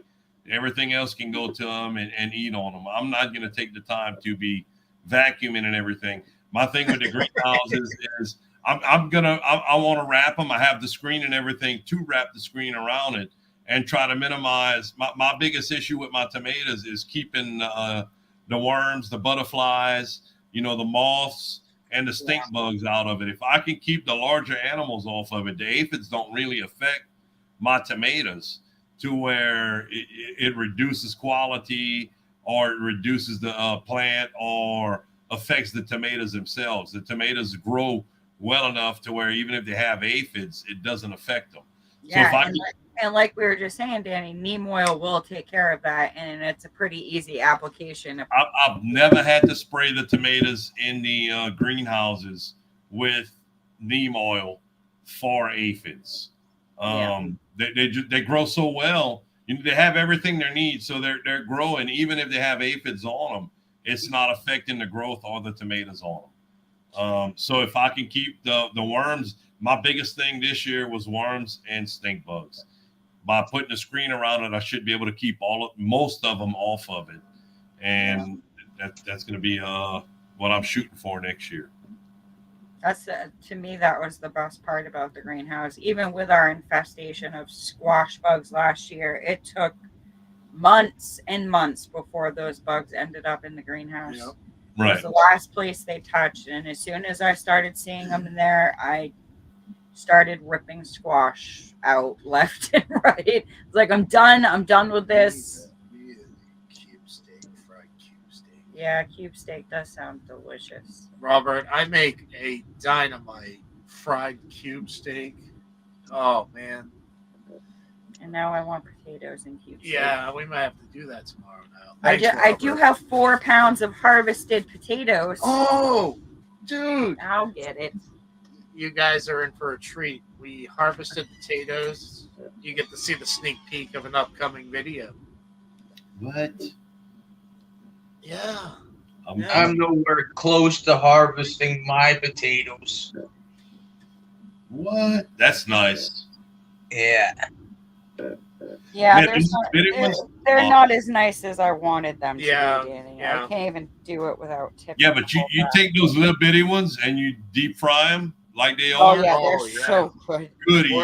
Or the same thing with this, like some garlic butter and roast them in the oven. Yeah, same thing. Yep. But that's our 4.4 pound harvest of potatoes. Yeah, our plants died way back, and I mainly told them to invest. Was that, Lois? Were the leaves yellow? Oh, they were horrible. They were completely dead. So we planted all these at the same time, but 2 of the 8 started wilting. We have yellowing. We have 2 more that are kind of starting. So we're thinking like maybe a week or 2. Those will be ready. But I think I found out my problem. It wasn't the fact that they were ready to be pulled. It was the fact that I've been watering my potatoes too much. When we pulled those plants, this original seed potato was nothing but mush. Yeah. So, lesson learned. So with the rest of them, we're probably not going to water them unless absolutely needed. Oh my God! Look what Q put right at the top. Oh, it just moved. Don't forget, you need 50 pounds. So we have 10. We have 10 more buckets. If that's what you're referring to, or is it the next one up? I don't know. No, she said Homestead Aquarius. Well, I don't do pork steak. I'll see what I can do as far as cube steak, sir. I have tube steak. That's great. Yeah, Q. We have 10 more buckets, and we plan on planting 2 more right now. So yeah, we need 45 pounds and 12 ounces more. But I'm pretty sure we're gonna have like 100 pounds of onions. No numbers, no counting. Ooh. Pull up, Chris. You can cook for me, says Robert. Cook you. Yeah. I wish I could. I wish this country was a lot smaller so we can. Yeah, I would be there in a heartbeat. Yep. But it took 12 hours just to get to. Well, it took 10 hours to get to Ohio. Yeah, it took 12 hours, but it was a 3-hour stop in the middle. Yeah, see Niagara Falls, but it was well worth it. We now have that video forever. Oh, we're just going to stop and see Niagara Falls, and then Chris decides to tour the entire park, and then we lost the car for an hour. Couldn't find where we parked. Well, it's like here's parking lot A, B, and C, and then you walk down to the other half of the park, and it's like, here's the paid parking, here's the free parking, A, B, and C. And then you walk a little bit further, and here's the park and ride park, A, B, and C. It's like, left. The whole time I'm sitting there, I'm like, do you know where we're going? He's like, yeah, I know where we're going. We get all the way over to like the furthest parking lot. I'm like, I thought you said you knew where we were going. He's like, yeah, well, I thought it was over here. Yeah. I guess we're walking back this way. Well, when you're going through, it's like, okay, we're in parking lot B. You go A, B. Okay, well, apparently it's not this set. Then you go C, A, B. Should be in this one. Nope, it's not here. Robert, you do have a point there. It don't need to get no smaller. I would have to start thinning people out. Whatever, Robert. I just wanted to cook a friggin' steak for you. We're from my door at my house to Zanesville, Ohio, where Sheena used to live, was like 19 hours. Yeah. Straight through with only stopping 3 times for gas. And then it was another 2.5 hours to Steubenville that's where I was staying at when I met her. And just think, dude, you got to add another 10 hours to come visit us. Oh my. Yeah, I'm not going to visit y'all. Yeah, right?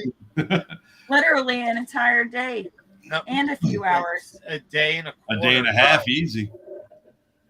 You know, it's funny. My uncle, and he did it. He drove from Seabrook, New Hampshire to basically the middle of Texas in 24 hours. I thought that was a feat. But, he was also driving his Firebird, too. So that may have had a lot to do with it. Yeah, I think that had a lot to do with it. Yeah, we drove the speed limit. The first time we drove clear through with Sheena, and Maya was 5 years old, maybe 4 years old. And it was 21 hours straight through. And we ended up having to stop about an hour and a half away from getting home for her to get out, for Maya to get out and walk around stuck in that car seat. She was really good up to that point. So we got out for about an hour, let her walk around and move. But geez, I'm 37. He has to do that for me. Every 2 hours. I'm like, all right, we got to stop 2 hours. That's my limit. But I was like, okay, we're stopping. It's like, go pee, go this. We're in here 5 minutes. We're gone. Yep. Like, the 5 minutes is all I needed. You just got to get up and move for a minute. yeah.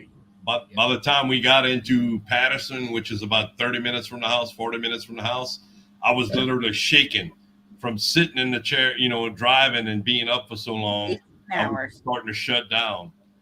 It was amazing. See, the problem with that, Robert, is we can barely get 4 days off in a row. Chris drove the whole way through, straight down. And by the time we got to Ohio, it was dark, really dark. Yeah. And like he was starting to see shit. Yeah. Oh, yeah.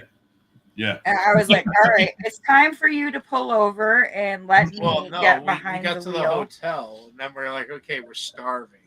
And it was Yeah, like it's 2 o'clock in the a.m. morning, and we're dying of starvation. What's going to be open? And we found this place that... Thankfully, we're in a college town. Yeah, this crazy place where, you had a bed of French fries, and then you pick your toppings and put them on top of it. So I had bacon chicken ranch on top of French fries. I had steak and eggs on top of French She had fries. steak and eggs on top of French fries. And Selena got the hangover sub, which was like buffalo chicken and all kinds of other crazy stuff. Whatever it was, on top of French fries, which is hers was a sub. She didn't get fries. Oh. Anyway, the French fry thing is a really delicious concept, by the way. Like, yeah. Cheese gravy. Yeah, that poutine thing. Dude, that's a Canadian thing. We went to a food truck festival, and we waited 3 hours in line just to have poutine.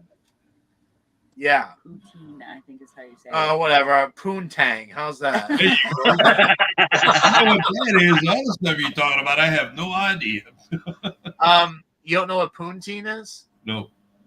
Poutine. I pronounce it wrong. So, bed of French fries, cheese curds, sometimes bacon and gravy.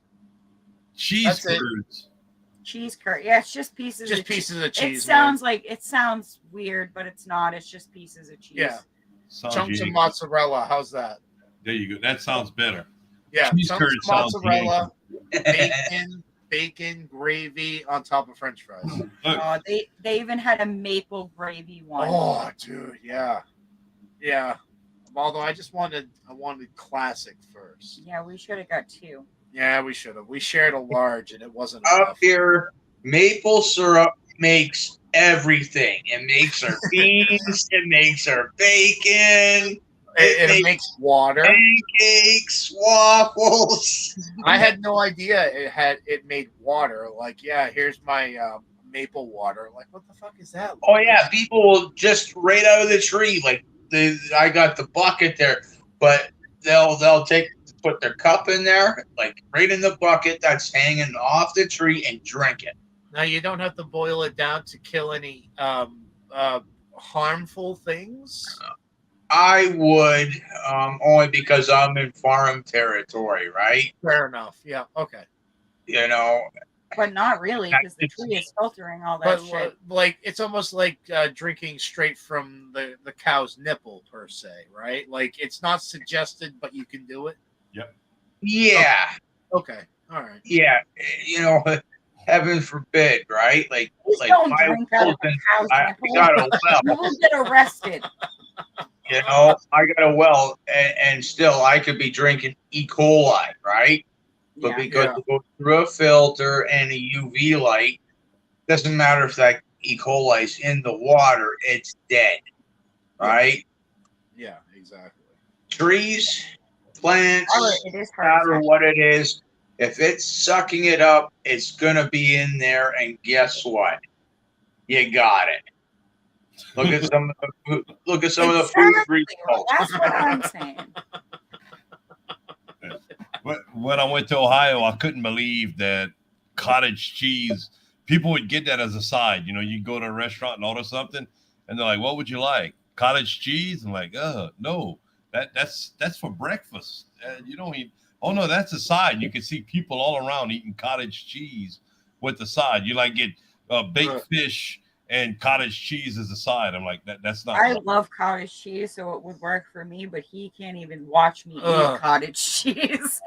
It looks like spoiled load. That's what cottage cheese looks like. My great grandmother would tell me I stayed with her for a long time. My mama kept my brother, and I stayed with my great grandmother. But she would tell me that was ice cream, and she'd sprinkle sugar on the top of it. So really? Yeah. I've heard the absolutely cute. You know what? You dip the nipple in like a sugar rim, and then you start sucking on it right from the nipple. A cinnamon sugar nipple rim straight out of the cow. You will get arrested. I would love to see a farmer around here watching you out in the field sucking on his dairy cow. Pretty sure you'd get shot at. Yeah, sir, that's not a dairy cow. Oh, man. Sir, back away from the bull.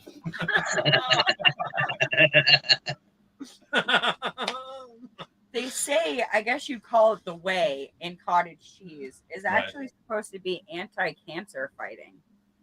The nasty juice in cottage cheese. Yeah. Anyway. There's a cow farm right down the street from Joey. Yeah, I think that'd be a great short. It's just me running up to a cow and just start sucking on its nipple. As long as it's a heifer and not a bull. Yeah, pretty much. Look, if the nipple gets really big and long, you might want to walk away from it. It starts taking you like a baseball bat. You might want That sounds delicious. What? This is going to make you throw up, so I'm going to read it aloud for you. Slice a big purple Cherokee tomato on a plate. Huge glob of cottage cheese. Some pepper. Great lunch. Oh, the hairs on my back just stood on end. Chris is not a fan of tomatoes, and he hates cottage cheese. I'll turn that tomato into a delicious marinara that is to die for. But how do you know you're a Yankee? You eat cottage cheese. You're Yankee as heck. No, I am not a Yankee. Then I'm a redneck. I don't know. I think you're a little south to be a Yankee, aren't you? Bacon is a great side item. Bacon goes with everything. Great side item with bacon. No extra mayo. You need that mayo. Yes.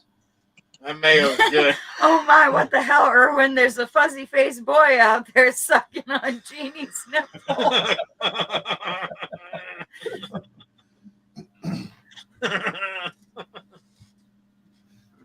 Oh, that was hilarious. That would be fun. I'm telling you, that's YouTube gold. Well, Noah was petting a bull, so I don't know if there's. I would imagine there's heifers. He wasn't sucking on the bull. He was petting on the bull. No, he even got to feed the baby cow. Yeah. You could go like on Kingpins. Go and milk the bull.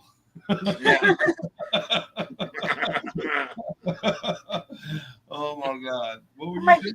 Oh, this tastes so good. He said, Aquarius, you don't like ranch dressing either. Oh, come on! No mayo or ranch. How do you survive? Oh, you like Miracle Whip? That's not. Yeah, Southern thing. That is a Southern thing.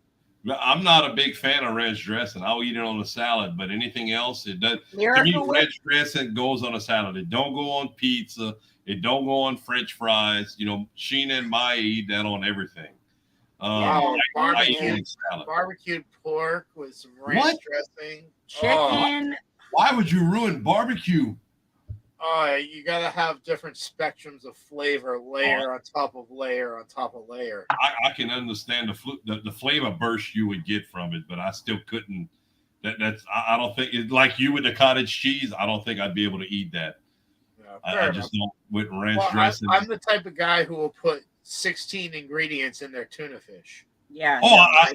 Trust me, I can see the flavor profile it would give. I just can't see myself eating it. You know, the ranch dressing. Yeah, fair enough. You know, I could see the flavor profile and the different tastes and textures it would How have. could you cook for him? No ranch, no mayo, no cabbage, no coleslaw. That's like all your toppings right Wait a there. minute. No, you make rice and gravy. Oh, Yeah. no rice. What the hell? What? What kind of North I-10 shit is that? No rice. Is there rice on there too? I I thought didn't that's read rice. No ranch, no mayo, no cabbage, ranch. no coleslaw. yeah. Oh, you make rice and gravy. That's old rice and gravy and white beans with a stick of butter, real butter in it, a little bit of slap your mama. Oh, watch out. That's my new thing right now. You get the large lima beans and a large, you know. Nope, all that white mess ain't for me, says Robert. I love the big, large lima beans. Oh my, that's my favorite right now. Oh my goodness. Oh yeah, you're right. Coleslaw is the perfect hell of mayo and cabbage. You can make it without mayo though. Yeah. There is coleslaw without mayo. Yeah. But yeah, you can't really make coleslaw without cabbage. And to have the cabbage. Coleslaw is good. I love coleslaw. All right, with or without pineapples? And What? and baked Coleslaw. Oh, they probably. I'm sorry, you're speaking Yankee again? With pineapples? Hell no. I was gonna Like say, putting you are raisins not in it. speaking his language. That's why he was like, "Say what?" Say what? Yes, with pineapple. And you put raisins in your mashed potatoes also? Or I'm No, sorry, I your put- potato salad? No, I put it in my bread pudding though. Yeah, well, that's different. That's good. No, Yeah. no, No, pineapple and coleslaw really good, and especially if you do like a slab of that coleslaw on top of a barbecue pork sandwich. that sounds really good. Oh, dude, yeah. I'm not sure. Again, I'm not sure I could do it. I would give the pineapple a taste with the coleslaw on the sandwich way faster than the ranch dressing. But Hey, that's you know what- still, You know what another good thing is grill yourself up a piece of pineapple, throw it on a cheeseburger with barbecue sauce. Do yourself a favor. That is so friggin' good. that is so north of I-10. That Well, all sounds right. like California. Here's one of my favorite munchie foods, and I'm probably gonna have one as soon as we're done here. I'll take a wrap and I'll make peanut butter and jelly, and I'll put cinnamon toast crunch cereal in that. That sounds really good. I could do that. That's good No. stuff. Hey, Oh, don't get me wrong. When we travel, especially like when we go on the motorbikes and everything, before I met Sheena, we would travel a lot, and I would always try something different in the different states and the different places we were at. And I really enjoyed trying gumbo, or what people considered gumbo or called gumbo in different areas. I never found something that was horrible. I wouldn't call it gumbo most of the time, but it had good flavor. And 9 times out of 10, I would try the pulled pork with the stuff, with the pineapple and the stuff on top. They would have to sneak in that ranch dressing on barbecue with me. That's not something I would look forward to. Never do ranch and coleslaw. It's one or the other. Well, I'm just saying, on any type of barbecue to have ranch dressing on it, that just doesn't. How about pineapple and pizza? Let's really stir the pot. Oh, I could do that. Pizza's different, One of down our here- favorites is pineapple, ham, ricotta cheese on pizza. Yeah, That's you our see, favorite. what we call pizza is Little Caesars and Domino's down here. There's no real pizza places that grow, that make homemade pizza, anything like that, to where, You know, you can put shrimp, you put pineapple. They put all kind of shit all over the pizzas over here. That's so weird. Up around here, it's an oddity if you don't have a house of Exeter pizza, house of Seabrook pizza, house of every town has their own house of pizza. That's really weird. Like each one of them has their own things. Like, oh, we can't go there because they don't have ricotta, or ooh, I want the good barbecue chicken one. That's over here. Or ooh, yeah, they all got their specialty. Yeah. There's even a good meat pie place up here that's to die for. My second night in Ohio, I called and ordered pizza from a local place. The guys I was working with tell me this is the best pizza you'll ever eat and everything. And so I called and ordered me a large pizza. They bring it. I open it up. I'm pissed off.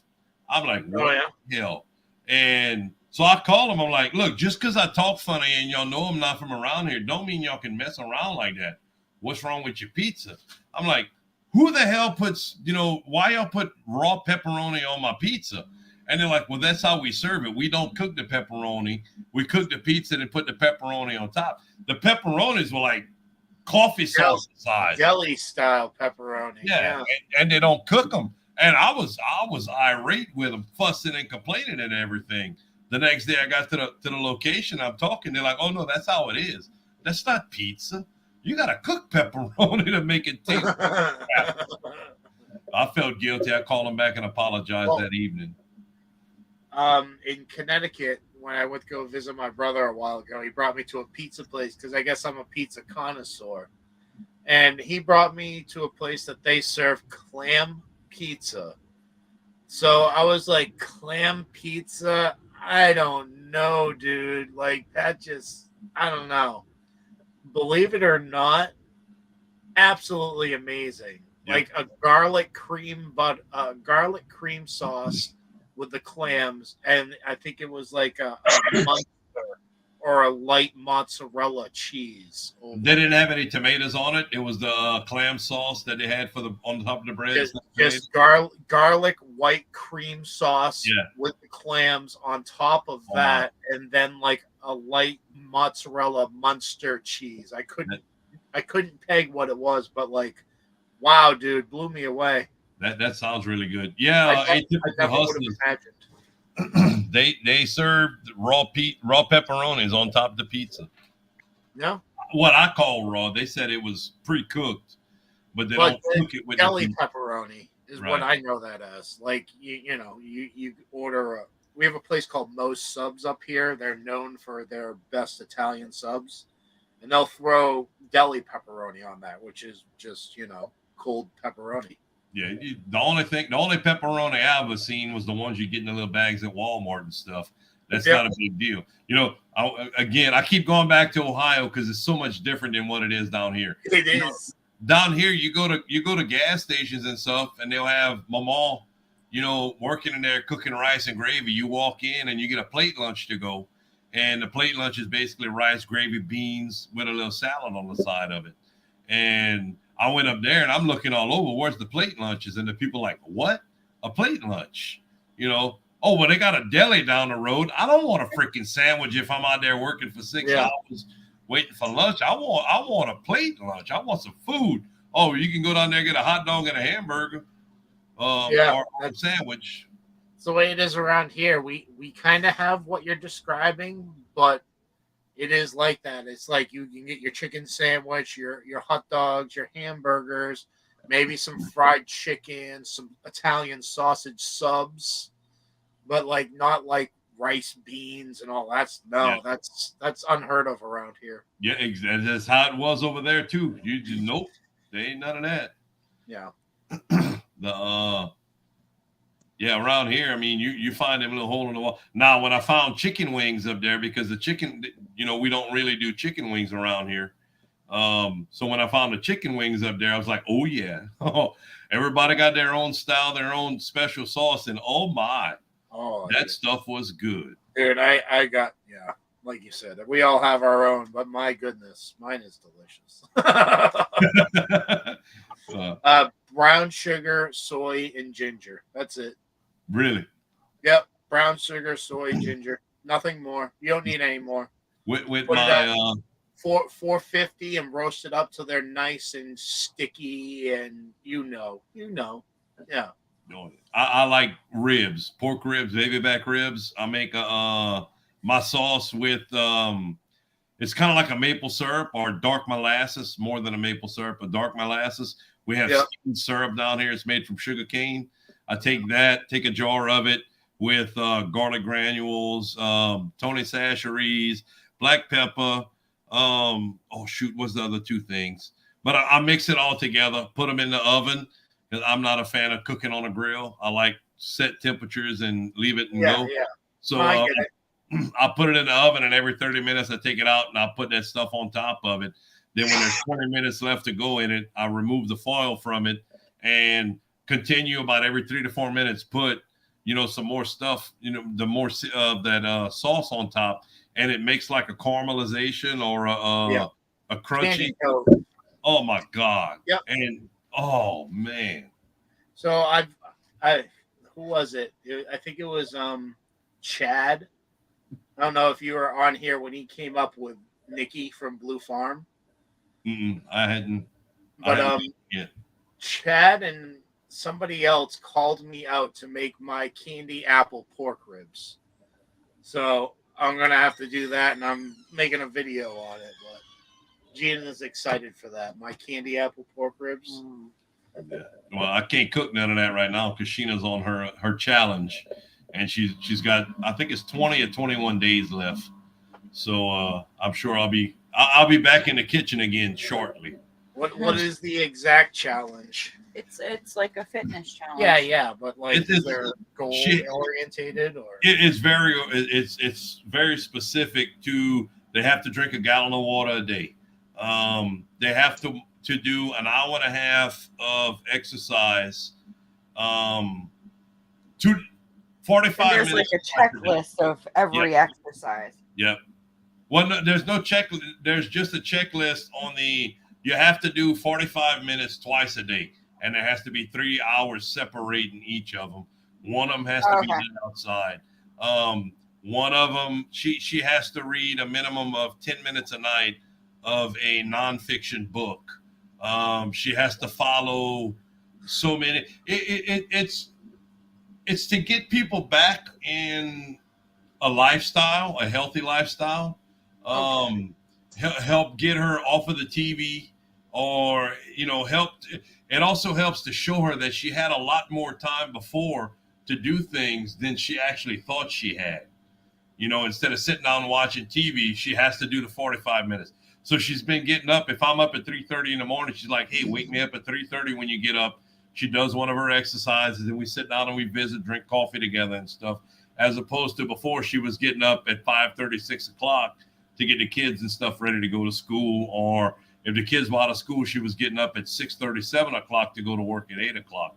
So she's starting to see that she can push herself a little bit more on. She's very well adjusted to 8 hours instead of 10 hours of sleep. I'll put it like that.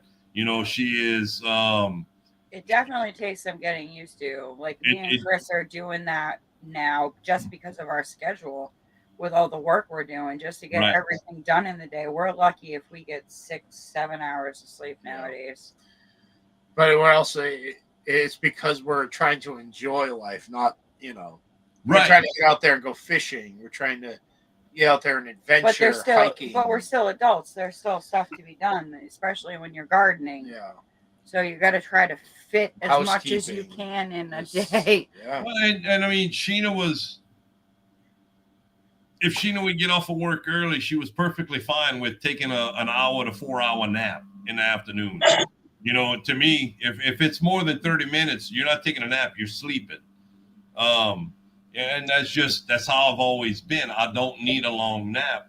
And, I've gotten upset before, like, hey, you want to do something, you need to get up. You can't, sleep is not an Olympic sport, so, but I ain't lying. When we started dating, she could sleep 20 hours and not miss a lick.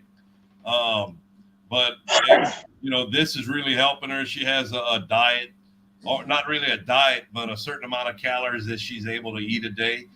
She has an app on her phone that she follows that she puts stuff in. And by doing that, she's actually eaten more than she was before, but she's under her macros and, the calories and everything. She's found stuff that she's able to eat, even stuff I actually like eating, which has helped because I'm not going to make rice and gravy and tempt her into it because it's a 75-day challenge. So I'm not going to make rice and gravy 3 or 4 times while I'm in to, give her the point to where she might want to eat it. So I've been trying to eat the same things that her. It's helped me lose a little bit of weight. That's been the garden for us, honestly, Danny. Like it seriously helps. The one thing that we have learned though in the few years that we have grown is don't plan a ton of stuff that you have no idea about. Exactly. And you don't know if you're going to eat it or not eat it. Right. Try a few things that you like may. This year, I have 2 plants, and I don't know how it's going to be. It's that kiwanu, the jelly melon from Baker Creek. And I've heard mixed things about it. Like I've heard some people that rave about it, but it's a really weird textured fruit. Like you have to eat it with a spoon type of deal. Right. It's mainly the seeds and the jelly that you're eating. And for me, like one, I don't eat seeds. I save seeds. I don't want to eat the seeds, but it's supposed to be really good for you. And it has like a bunch of little, almost like packets inside of the husk, right? With the seeds, and then they also call it the horned melon. Right. I think more people know it by it. To me, the inside looks like a really gelatinous cucumber. Right. Okay, I know exactly what you're talking about. And so I have 2 plants of that, and when John saw the video and saw that I had that growing, he's like, "Oh my God, get rid of those now. They're gonna take over your whole garden. You're going to have nothing but those things." So we're trying to trellis them up, but I see exactly what he means. Like we go out there every day and we train those vines to go up. New vines every day. And every day there's 8 more tendrils coming out of the plant. And you're like, why? Why are you still putting out tendrils? You haven't even put out fruit yet. Yeah. It just... But when they finally start putting out the fruit and the leaves, you're probably going to be overwhelmed with them. Well, I guess we'll be making jelly. Robert says it's jelly melon is weird. It's not too bad of a taste. It's like eating gel hand sanitizer. Okay. So we're making jelly out of it. I don't think you can make jelly out of it. It's you can make jelly out of anything. It's because it's already a jelly. And guess what? Like Danny said, you make jelly out of anything. There's jelly watermelon. That's going to be the weirdest tasting thing it tastes like cucumber. Well, I don't know if I'll like it because I can't even get over the inside of a tomato. It's undeveloped, nasty, gelatinous. That's exactly what this fruit's going to be like. Great. So I got to turn it into something to eat it. Okay. Put it in your smoothie. Talking about jelly gives me a bad joke that I... Wait a minute. Is it jelly or jam? Yeah, what's the difference between jelly and jam? Yeah, I love that joke. Hey, I had one of my superintendents. We were talking about jelly when I was making blackberry, and he walks in the office, and I hated the guy with a passion. That is where my rash is coming from, Robert. Thank you very much. Yes, everything does poke you, and I have been getting these little blisters on my hands after we've been weaving those. And I figured it was from all the pokey things that have been poking me. Man, you're a pussy, huh? The sap. Like everything, dude. We'd be doing the same things, and she'll like puff up into a puff fish, like something she got into. I'm like, what are you talking about? You're such a pansy on everything. I have sensitive skin. You have sensitive life. It is supposed to be very healthy. You like stub your friggin' toe and you go into paralysis. Y'all didn't have issues when y'all grew the okra with it burning the skin or making rashes and anything? No, I didn't. I wasn't too bad with the okra. A lot of people around here have some serious issues. They wear gloves to cut it, and long sleeves to go out there and mess with it and everything. I've never had issues with it. Pop can't. Pop has to wear gloves and long sleeves to go cut over. That's how these melons are, though, Danny. Like, you go to move the vine itself it's kind of like cucumber plant, how it's like got that prickly feeling all the way Right. over it, but a lot sharper, and they stick to your skin. Everywhere you touch, they stick. It's just horrible. The leaves are like that, and obviously the fruit is called the horned melon for a reason. It's got horns all over it. Yeah, Gina. Straighten out before I punish you. He's not going to take away my penis. It's hidden. He'll never You- find it. I know where your It's horrible when you poke something and it swells. Yeah, It is. yeah, it is. I still have it. I got it. Oh, okay. I was keeping it. Hey, the TVMA's on. We're good. I've been trying to be. I've been keeping it better than MA. PG-13. Yeah. It's TVMA. It's 3:15 in the morning. That's shame on the parents at this point. Oh yeah. Shame on Sheena for letting me stay up this late. Especially Well, after it's only 2:15 for you, man. yeah, I'm usually getting Stu, up I at- wish I had known that. What? I don't think Maggie likes pink. Oh no. We're gonna have to spray paint it, Q. Ah, Spray Q. paint it. We tried. We wanted to get all the same color. Just so- because we know siblings like to fight and argue. I want over the purple one. No, I want the purple one. Yeah, you know. So we got the same color, thinking that Yeah. would avoid that problem. Just get some colorful duct tape and wrap it. Yeah, that too. Spray paint it. Yeah. But at least it serves the purpose. It is technically rose gold, so there you go. There you go. Yeah. Anyway. just wonderful when I get poked with something after it's swollen.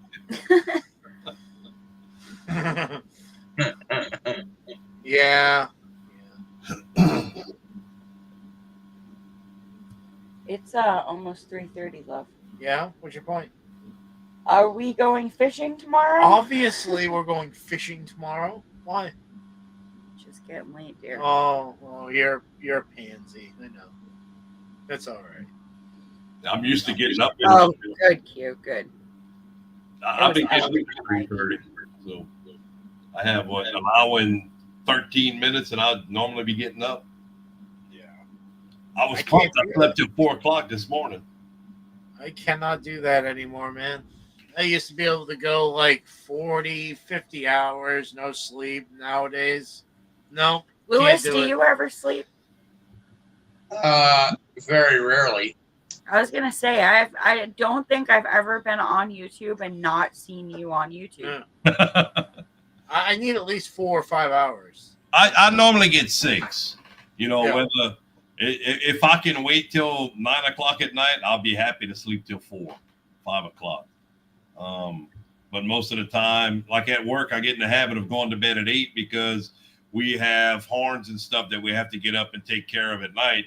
So I don't want to stay up till 10, 11, 12 o'clock at night fighting around to be able to sleep till 5. And then we have a horn and I end up being up all night. So I try to go to bed at 8, at least lay down and be to bed sleeping for 9. But I still wake up 3 o'clock. At the house, I'll fall asleep at 8, on the dot, 8 o'clock, I'm passed out.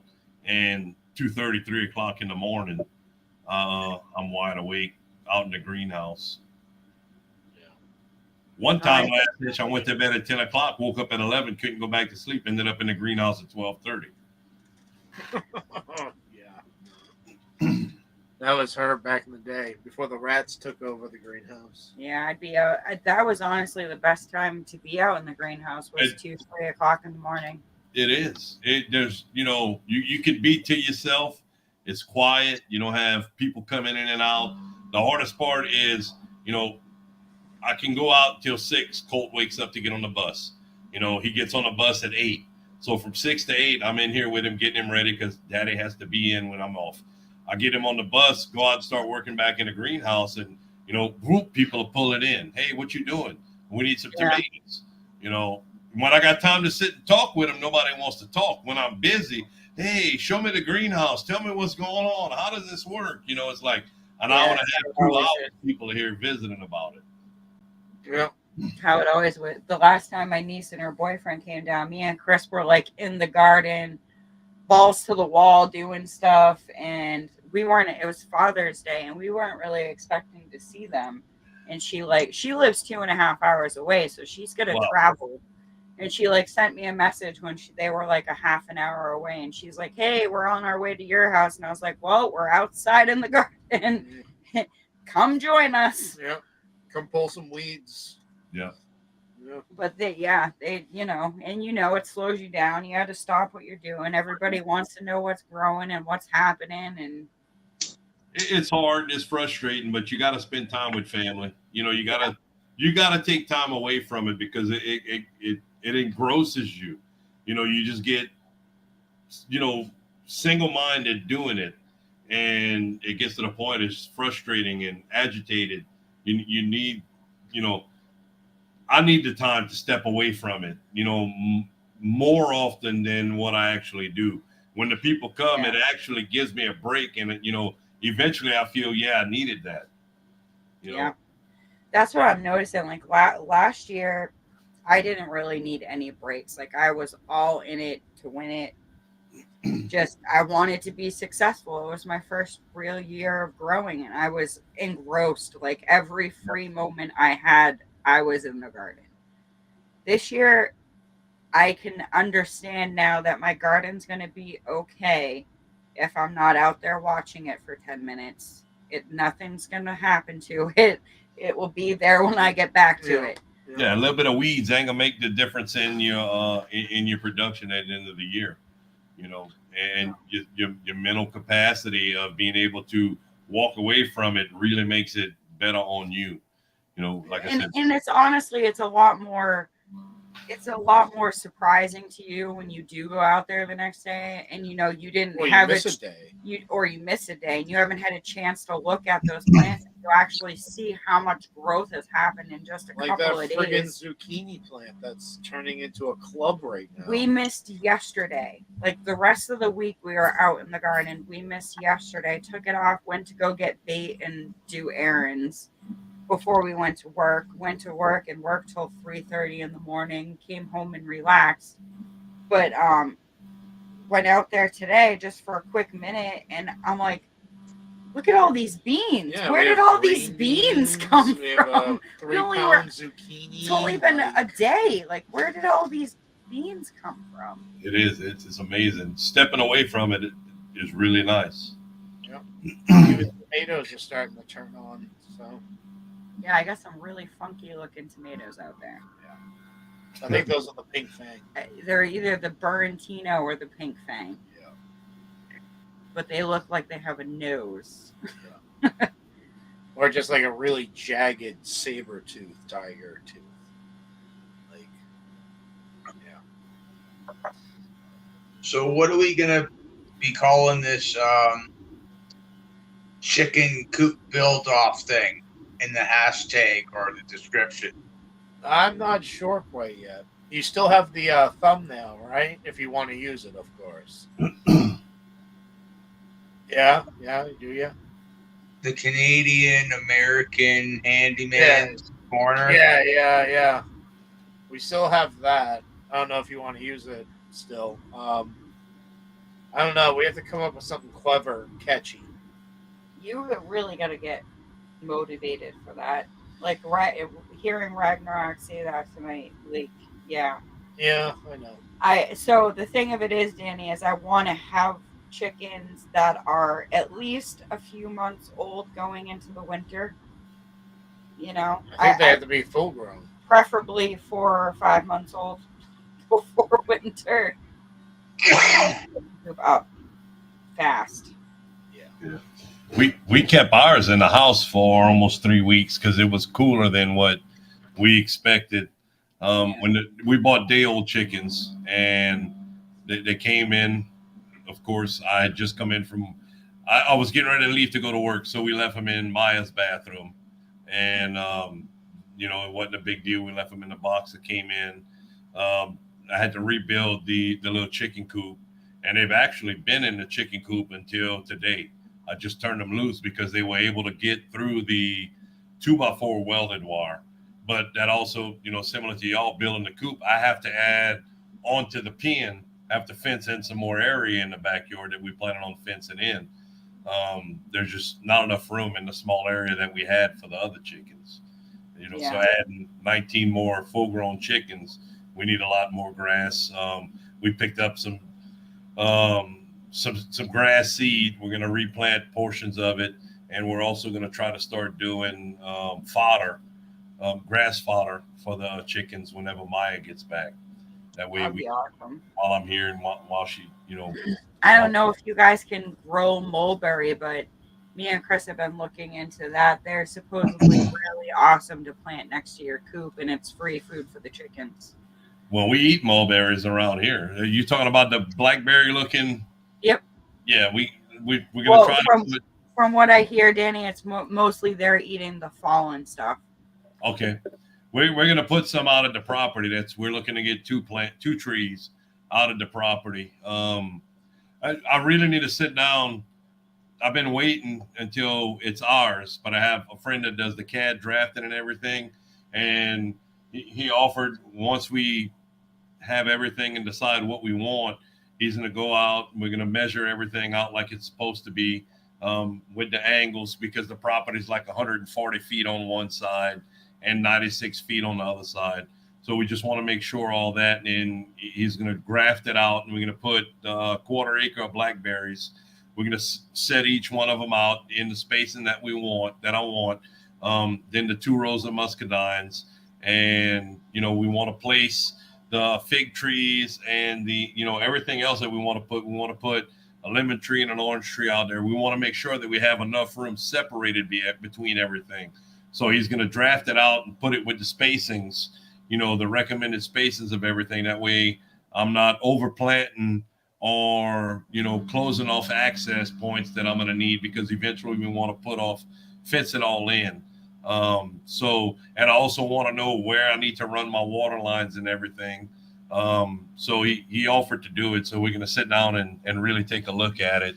So I have a better idea, understanding of the actual space that we're going to be using to be able to grow everything. Because we can't fence in the whole property because there's a right of way for drainage clean out. So we're going to have to keep portions of it that's not fenced in. It's true, and that's exactly who me and Chris went to with our mulberry question, because we didn't even know if we could grow mulberry up here. I've heard it mentioned a lot in the southern channels, but I've never really heard it mentioned around here. Good for you, Q. So yeah, we definitely went to Robert for that. And Robert he's the smart gardener. He does perennials. They take care of themselves. There's nothing wrong with that. As I get older, that's why we have a fruit forest. I may not be able to constantly go out there and garden for the rest of my life, but regardless if I can or not, I now have a constant garden in my yard. Yeah, fruit forest. And it does its own work. And if it goes according to plan, and when it taps into the water level, that's 3 feet down, that's just going to feed all that fruit, I would imagine. Could be some good eating, and that's what we're looking forward to, is having, the different varieties and things coming in at different times. That's why we're looking to do the quarter acre of blackberries. We're going to set them off 6 feet on center. The rows are going to be 6 feet off. So we should end up with somewhere between 14 to 15 rows of blackberries for that quarter acre. And those are going to take off, dude. Oh yeah, they will. And we had one 80-foot row when I was at the property, and 5 15-foot rows, and we picked over 80 gallons of blackberries off of them that 1 year. And we're going to have basically 12 to 13 more rows, the same thing, of blackberries. So that's going to be awesome. Yeah. I mean, if you're really looking into the whole marketing thing too, like around here, something that's seriously popular in the little farms that we have is pick your own. Yeah, well, around here we have to have different types of insurance for pick your own. So it's not really something that I want to do. I will have some friends that if they want to go out and pick, take what you want and leave me the rest. So I'm going to have plenty of takers on that. But like I said, it's more along the lines to have everything established for the 10 to 14 years when I'm ready to retire, especially from offshore. Whenever I quit working offshore, I say retire. It's not that I want to retire. I just don't want to be leaving my home for 14 days at a time. Yes. So I'm hoping somewhere around when Colt's maybe a freshman to a senior that I'll be able to get away from that. I'll be basically. It's like my retirement. Yeah, see this is what I was pointing out, Danny. The leaves are edible by humans and make good fodder for animals. Mulberry and comfrey are Robert's two favorite plants to have. Yeah, I'm not a fan of comfrey. That's very invasive over here, but mulberry is we love them. What's up? Oh, great! He's saying good morning. Oh no. No, we haven't gone to sleep yet, Tennessee. Yeah, no. Not yet. Nope. Yeah, I woke up at 3:00 this morning. Sheena got up at 4:15, and I asked her, "You made the coffee yet?" She's like, "I had the timer on for 3:30." I'm like, "I couldn't even smell it. Doggone it!" I was trying to lounge around in bed, waiting long enough for her to get up and make coffee, and she already had it made for me. Yeah. Nice. Oh, I'm pooping out. Yeah. Yeah, Tennessee just walked in. That's all right. We will more than likely be going live tomorrow afternoon. If we don't drown putting the boat in the water. Yeah, we are going fishing tomorrow. Danny, this boat has been sitting in our yard for 5 years. As far as we know as owners, it has never touched the water, so I'm not taking any chances. Chris shows me the drain hole thing today. And he goes, "Oh, my goodness. We should probably put this in before we go." I'm like, "What is that?" Yeah, the plug. She goes, "What do you mean? That's the only thing that's holding us from sinking?" I'm like, "Yeah, it's in every boat." Little tiny. And she's like, "What the are you talking about? It's in every boat." I'm like, "Yeah, it rains, water gets in the boat. It's easy to get the water out." It's like, "That's all that's holding us from drowning?" Yeah. No, the life jackets are holding you from drowning. That's all that's holding you from being in the water. I have an extra life jacket. We have one of the what do they call those rings? Oh, one of the lifesavers. Yeah. It's covered with duct tape. I'm sure it will work fine. Yeah. Hey, you'd be surprised. It's not the skin on the outside, the life jackets, the life preservers aren't what makes you float. There's the stuff on the inside. Well, let's hope that's the float. Duct tape's gonna work great. Yeah. Chris is like, "Do we really need to bring this with us?" I'm like, "Yeah, we're bringing that with us. She's and like, when we go down, I'll be using it, not you." She goes, "Make sure you bring 4 life preservers." I'm like, "Why?" She goes, "Because I need all 4 of them, one for each limb." Bring me some flex tape too. Some flex. Yeah. Oh, we should have grabbed flex tape. I'm telling you, it's a 1/2-inch thick wall of. Yeah, you probably ain't gonna have no issue. A very short video of the herb and foraging books I use. Tennessee, I will definitely check that out. Yeah. I am definitely trying to build my stock up on those kinds of books. Yeah, that's all behind us. Curly dock is a great plant too. It is almost comfrey in the nutrients and minerals it pulls up and creates deep roots. I said, Aquarius, you need to do like a serious wild edibles episode of all your favorite plants. Yeah, that's what you should do. Just walk around the forest and do episodes. All the ladies will love your voice and all the men will love your info.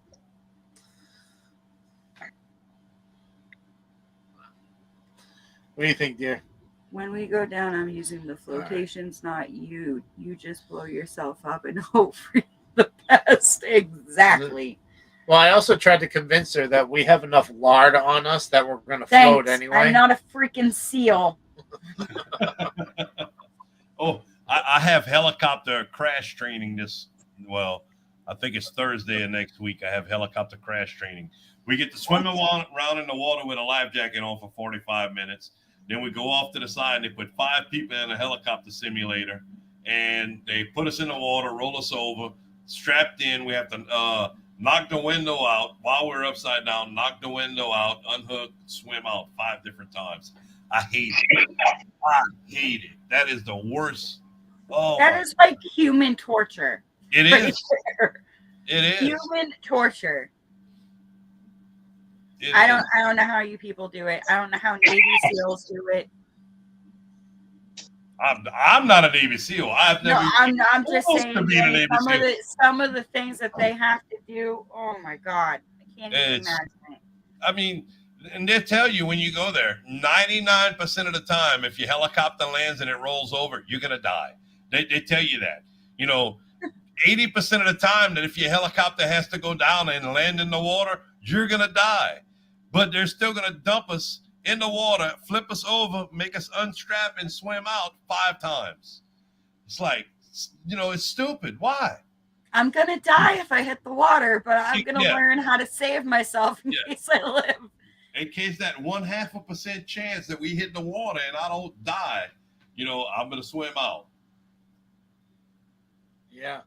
Because when you go into the water and you're in the chopper, you got all that pressure on that chopper, and good luck getting out. Well, you have to wait until it rolls over completely and has all the air bubbles out. You can't just roll over, knock the thing, and swim out. It has to roll over. It has to completely fill with water, to where its pressure equalized. Yeah. Then you can knock, because I'll sit there, I'm beating. As soon as we hit the water, I'm sitting there beating with my elbow to knock the window out when it flips over. And it has to be completely filled up with water and equalized before it'll let you knock it out. So you're in the water about 15, 20 seconds before you're able to knock it out. Upside down, strapped into a seat. It's hard. And most people, I would have a panic attack the minute I hit the water, drown anyway. That's when most people, if you're lucky to survive the impact, right? The fact that you're sinking and you're in there, one of 2 things happen. You'll start panicking, and that's it. You're going to die. Or you keep your mind controlled, your breathing controlled, and you start thinking about how you get out of there. But the reason most people have issues is they panic when it's going down. Even if the motor shuts down on the helicopter, they're able to auto rotate down. Most pilots can get, it's not going to be a smooth landing, but they can stop you from just smashing dead into the water. So there's stuff like that. They have floats on them to where they're supposed to float. But if the seas are more than 1 to 2 foot, which 99% of the time where I work it is, the helicopter's going to end up rolling over because it's not made to float. The atypical hustler. The water's actually somewhere around mid-70s, pretty much, maybe 65 in the coldest part of the winter in the Gulf. That's not horrible, but to me that just means sharks. So there's that. We don't have any real big sharks. I worked at one place, the first place I ever worked offshore. I'm out there for 2 days, and we're about 100 feet off of the water. With the location, and we're leaning over the handrail, and you see this shark pull up, just floats up to the top along the boat landing on the bottom. It's a big tiger shark, and I'm like, man, that thing looks pretty big. It has to be 10, 15 foot long. And the guy I'm working with is like, no, look, that's the grating. The grating sheet's 20 foot long, and its head's about a foot on one side of the grating and sticking out its tail about a foot on the other side. So it's like 22 foot long. It's like, oh my gosh. Yeah, that thing swallowed one bite.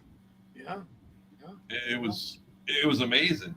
Now, you want to play a trick on somebody that's never been offshore? Oh my God, look how blue that water is, man! Run down there, get you a bucket, and grab you some of that blue water to bring it home and show your kids. The water is going to be the same color. It's going to be clear. It's the sun's reflection with with the salts and everything, and that makes it look blue. We sent a guy down there one time. He spent 3 hours trying to get some blue water. He had like a 5-gallon bucket and 75 feet of rope, throwing it out there, and he'd come running back up. I can't get the blue water. You got to pull it in faster. So this dude's throwing the 5-gallon bucket as far out as he can, and he's pulling in the rope as fast as he can. And then when he gets it, it's like it's still clear. He didn't understand that is the sunlight. Oh, that's hilarious. I would love to see the color of the water down south. Up here, it's never blue. It's always this green, grayish. And 90% of the places I've worked, it's always been green or brown. Where I'm at right now, the water has to be slick calm for 3 days for you to be able to get a light green. That to be able to fish the specks, it has to be ideal conditions for 3 days to be able to catch specks. Yeah. There's only been 3 places that I've worked that you've actually seen pretty blue water because it was so deep and so far out. Yeah. But oh my God, when the water's blue like that, you catch some red snapper and some what they call them other fish, some grouper. Oh, that's some good eating, some grouper. Ooh. So I work on the production facilities, Atypical Hustlers. So that same plot, different story with the whole playing games on newbies. When I was 18, I joined this restaurant chain called the 99. And I got to know the guys really well and became good friends. I worked there for 13, 14 years. So when I first got there, when I was 18, I was so nervous. You want to be able to do a good job. So these guys would bust my balls constantly. So one night in the thick of it, we are like balls to the wall busy. And my buddy looks at me straight faced and he goes, dude, you need to go out back as quick as possible, go in dry storage and grab me the bacon stretcher. Bacon stretcher. I'm like, okay, yes. So I go flying out back. 3-4 minutes go by. I'm panicking because I can't find this shit. Everything's alphabetized. It should be right there in the B, or it should be in the S. So 2-3 minutes go by, and these hooks, all of them, come around the corner. You just see their heads poke around, and here I am freaking the fuck out. Next thing I know, they just start laughing at me, and I'm like, "What is so funny? I can't find the fucking bacon stretcher." They're like freaking out. They're like, "Dude, there's no such thing." Like blinker fluid. Yeah, blinker fluid. We'll send them look for a can of AIR. Hey, go find a can of AIR in the paint locker, and they'll be gone for an hour or two asking people for a can of AIR. We'll get the new guys out there and like, hey, we got to do the crane test. We're gonna put the crane down. We need to spin the hook on the crane until it stops, and we need to count them. And it literally has a pin through the top to where it just spins. It spins and spins and spins. There's no threads on it at all. And you'll get people out there for 2 or 3 hours counting, spinning. You get on the boat and you tell them, hey, man, we need a 5-gallon bucket of wheel wash. And, they're not smart enough to understand the boat's on step. You don't throw a 5-gallon bucket with a rope out there. And we had one guy, he just grabs the bucket, wraps the rope around his hand and throws it. There he went. They pulled him straight off the back of the boat. You don't have, the idea of, I'm just grabbing 5 gallons of water. That 5 gallons of water is close to 90 pounds with the thrust of the motor pushing into it while you got it tied. And you do it 20 miles an hour. Yeah, he just went right off the back of the boat. Yeah. In the water. It's like, oh my God. There's having a heart attack, that would be like deploying a parachute on a speedboat. Exactly. He's gone. He's gone. We had a guy in Ohio. They just had we were getting ready to start building a location, and they had a bunch of rebar for them to be able to shoot levels and ground clearance and everything before they started putting in the location. And they had a new guy out there, and he was just an asshole. He knew everything. He was 18 years old. He'd been doing everything for 60 years. Well, we made him go out there and put aluminum foil on the top of all the rebar that was sticking out the ground. And then we took a regular 12-volt tester, stuck it in the ground, and we made him walk all around the location, swinging the sledgehammer, an 8-pound sledgehammer in the ground, like 8 to 10 times. And he'd swing. Nope, you got to hit it harder. We're not getting a read. And he'd swing again. You got to hit it harder. I mean, his feet were coming off the ground. Bam! That dude was mad when he was finished. And we told him that, you didn't accomplish anything because it didn't mean nothing. It's, how are you? You got a meter. How are you going to read, electrical impulses from the ground? And he was mad. Go get a can of black and yellow striped paint, and you'd be surprised how many people go look for a can of black and yellow striped paint to be able to paint something black and yellow stripes. Yeah, or a bag of evaporated water. Yeah. Exactly. It's so funny. You come from different industries and like the same quirks, but different stories. I loved the day that you came back from proposing to me. Oh, yeah. So we just got back from, we rented a jacuzzi suite. I proposed to her, the whole 9 yards. And the next day, I go into work. Well, it was a few days, but yeah. Okay, a few days. I go into work, and my buddies always, again, love busting my balls. They had, I don't know where the chain came from, but they balled up an aluminum ball. And put an aluminum ball and put it on my workstation. And attach the chain to it. Ball and chain. Tied the knot with the old ball. I took a picture of that and sent it to her. She was pissed. Those assholes. They trying to say. Yeah. No, that was great though. But all right, guys, it's been 4 hours. It's coming up on 4 a.m. We gotta go fishing tomorrow. Yeah, we have a maiden voyage tonight. Yeah. We gotta go drown. Great, that's comforting. Now you're saying it. Let it sit. When you put it in the water, let it sit in the water for about 45 minutes before you jump in it. If you ain't taking it on the water, it's probably not going to take on the water. I don't know about 45 minutes. Yeah, he'll wait like 5, 10, Annie. 15 5. minutes. You're like, oh, it's good. Yeah. All right, yeah. I'm going to stop and get some Flex Seal on the way. Yeah. Well, at least you'll all be able to watch us go down with the ship because I do plan on doing it live. So we shall. That'll be good. You'll see his friggin' camera phone fall into the water along with the rest of us. Yeah. I'll just put on a 10-foot fish. I'll put on a 10-foot pole. That'll be the only thing that's. Oh, look! There's the great whites I was talking about. Yeah. All right, y'all have a great evening, man. Thank y'all for letting me come up. Bye, buddy. Yeah. I'll see you later. Well, have a good one, guys. I'll have a good one. Yeah. Bye. See ya. And everybody in chat, thank you for hanging out for hours and hours. We love you. Yeah, much appreciated. So if they fall in, we can call. Exactly, Q. Witnesses. That's all we need. Just know where we are. It'll be Hampton Harbor. Well, no, it won't. We're starting in Seabrook. Yeah, but we're at least, I think we'll be good. But yes. All right, everyone. Thank you so much for hanging out. Peace. Have a wonderful 4th of July weekend. Be safe. Don't blow yourselves up. But definitely have fun. That being said, peace out.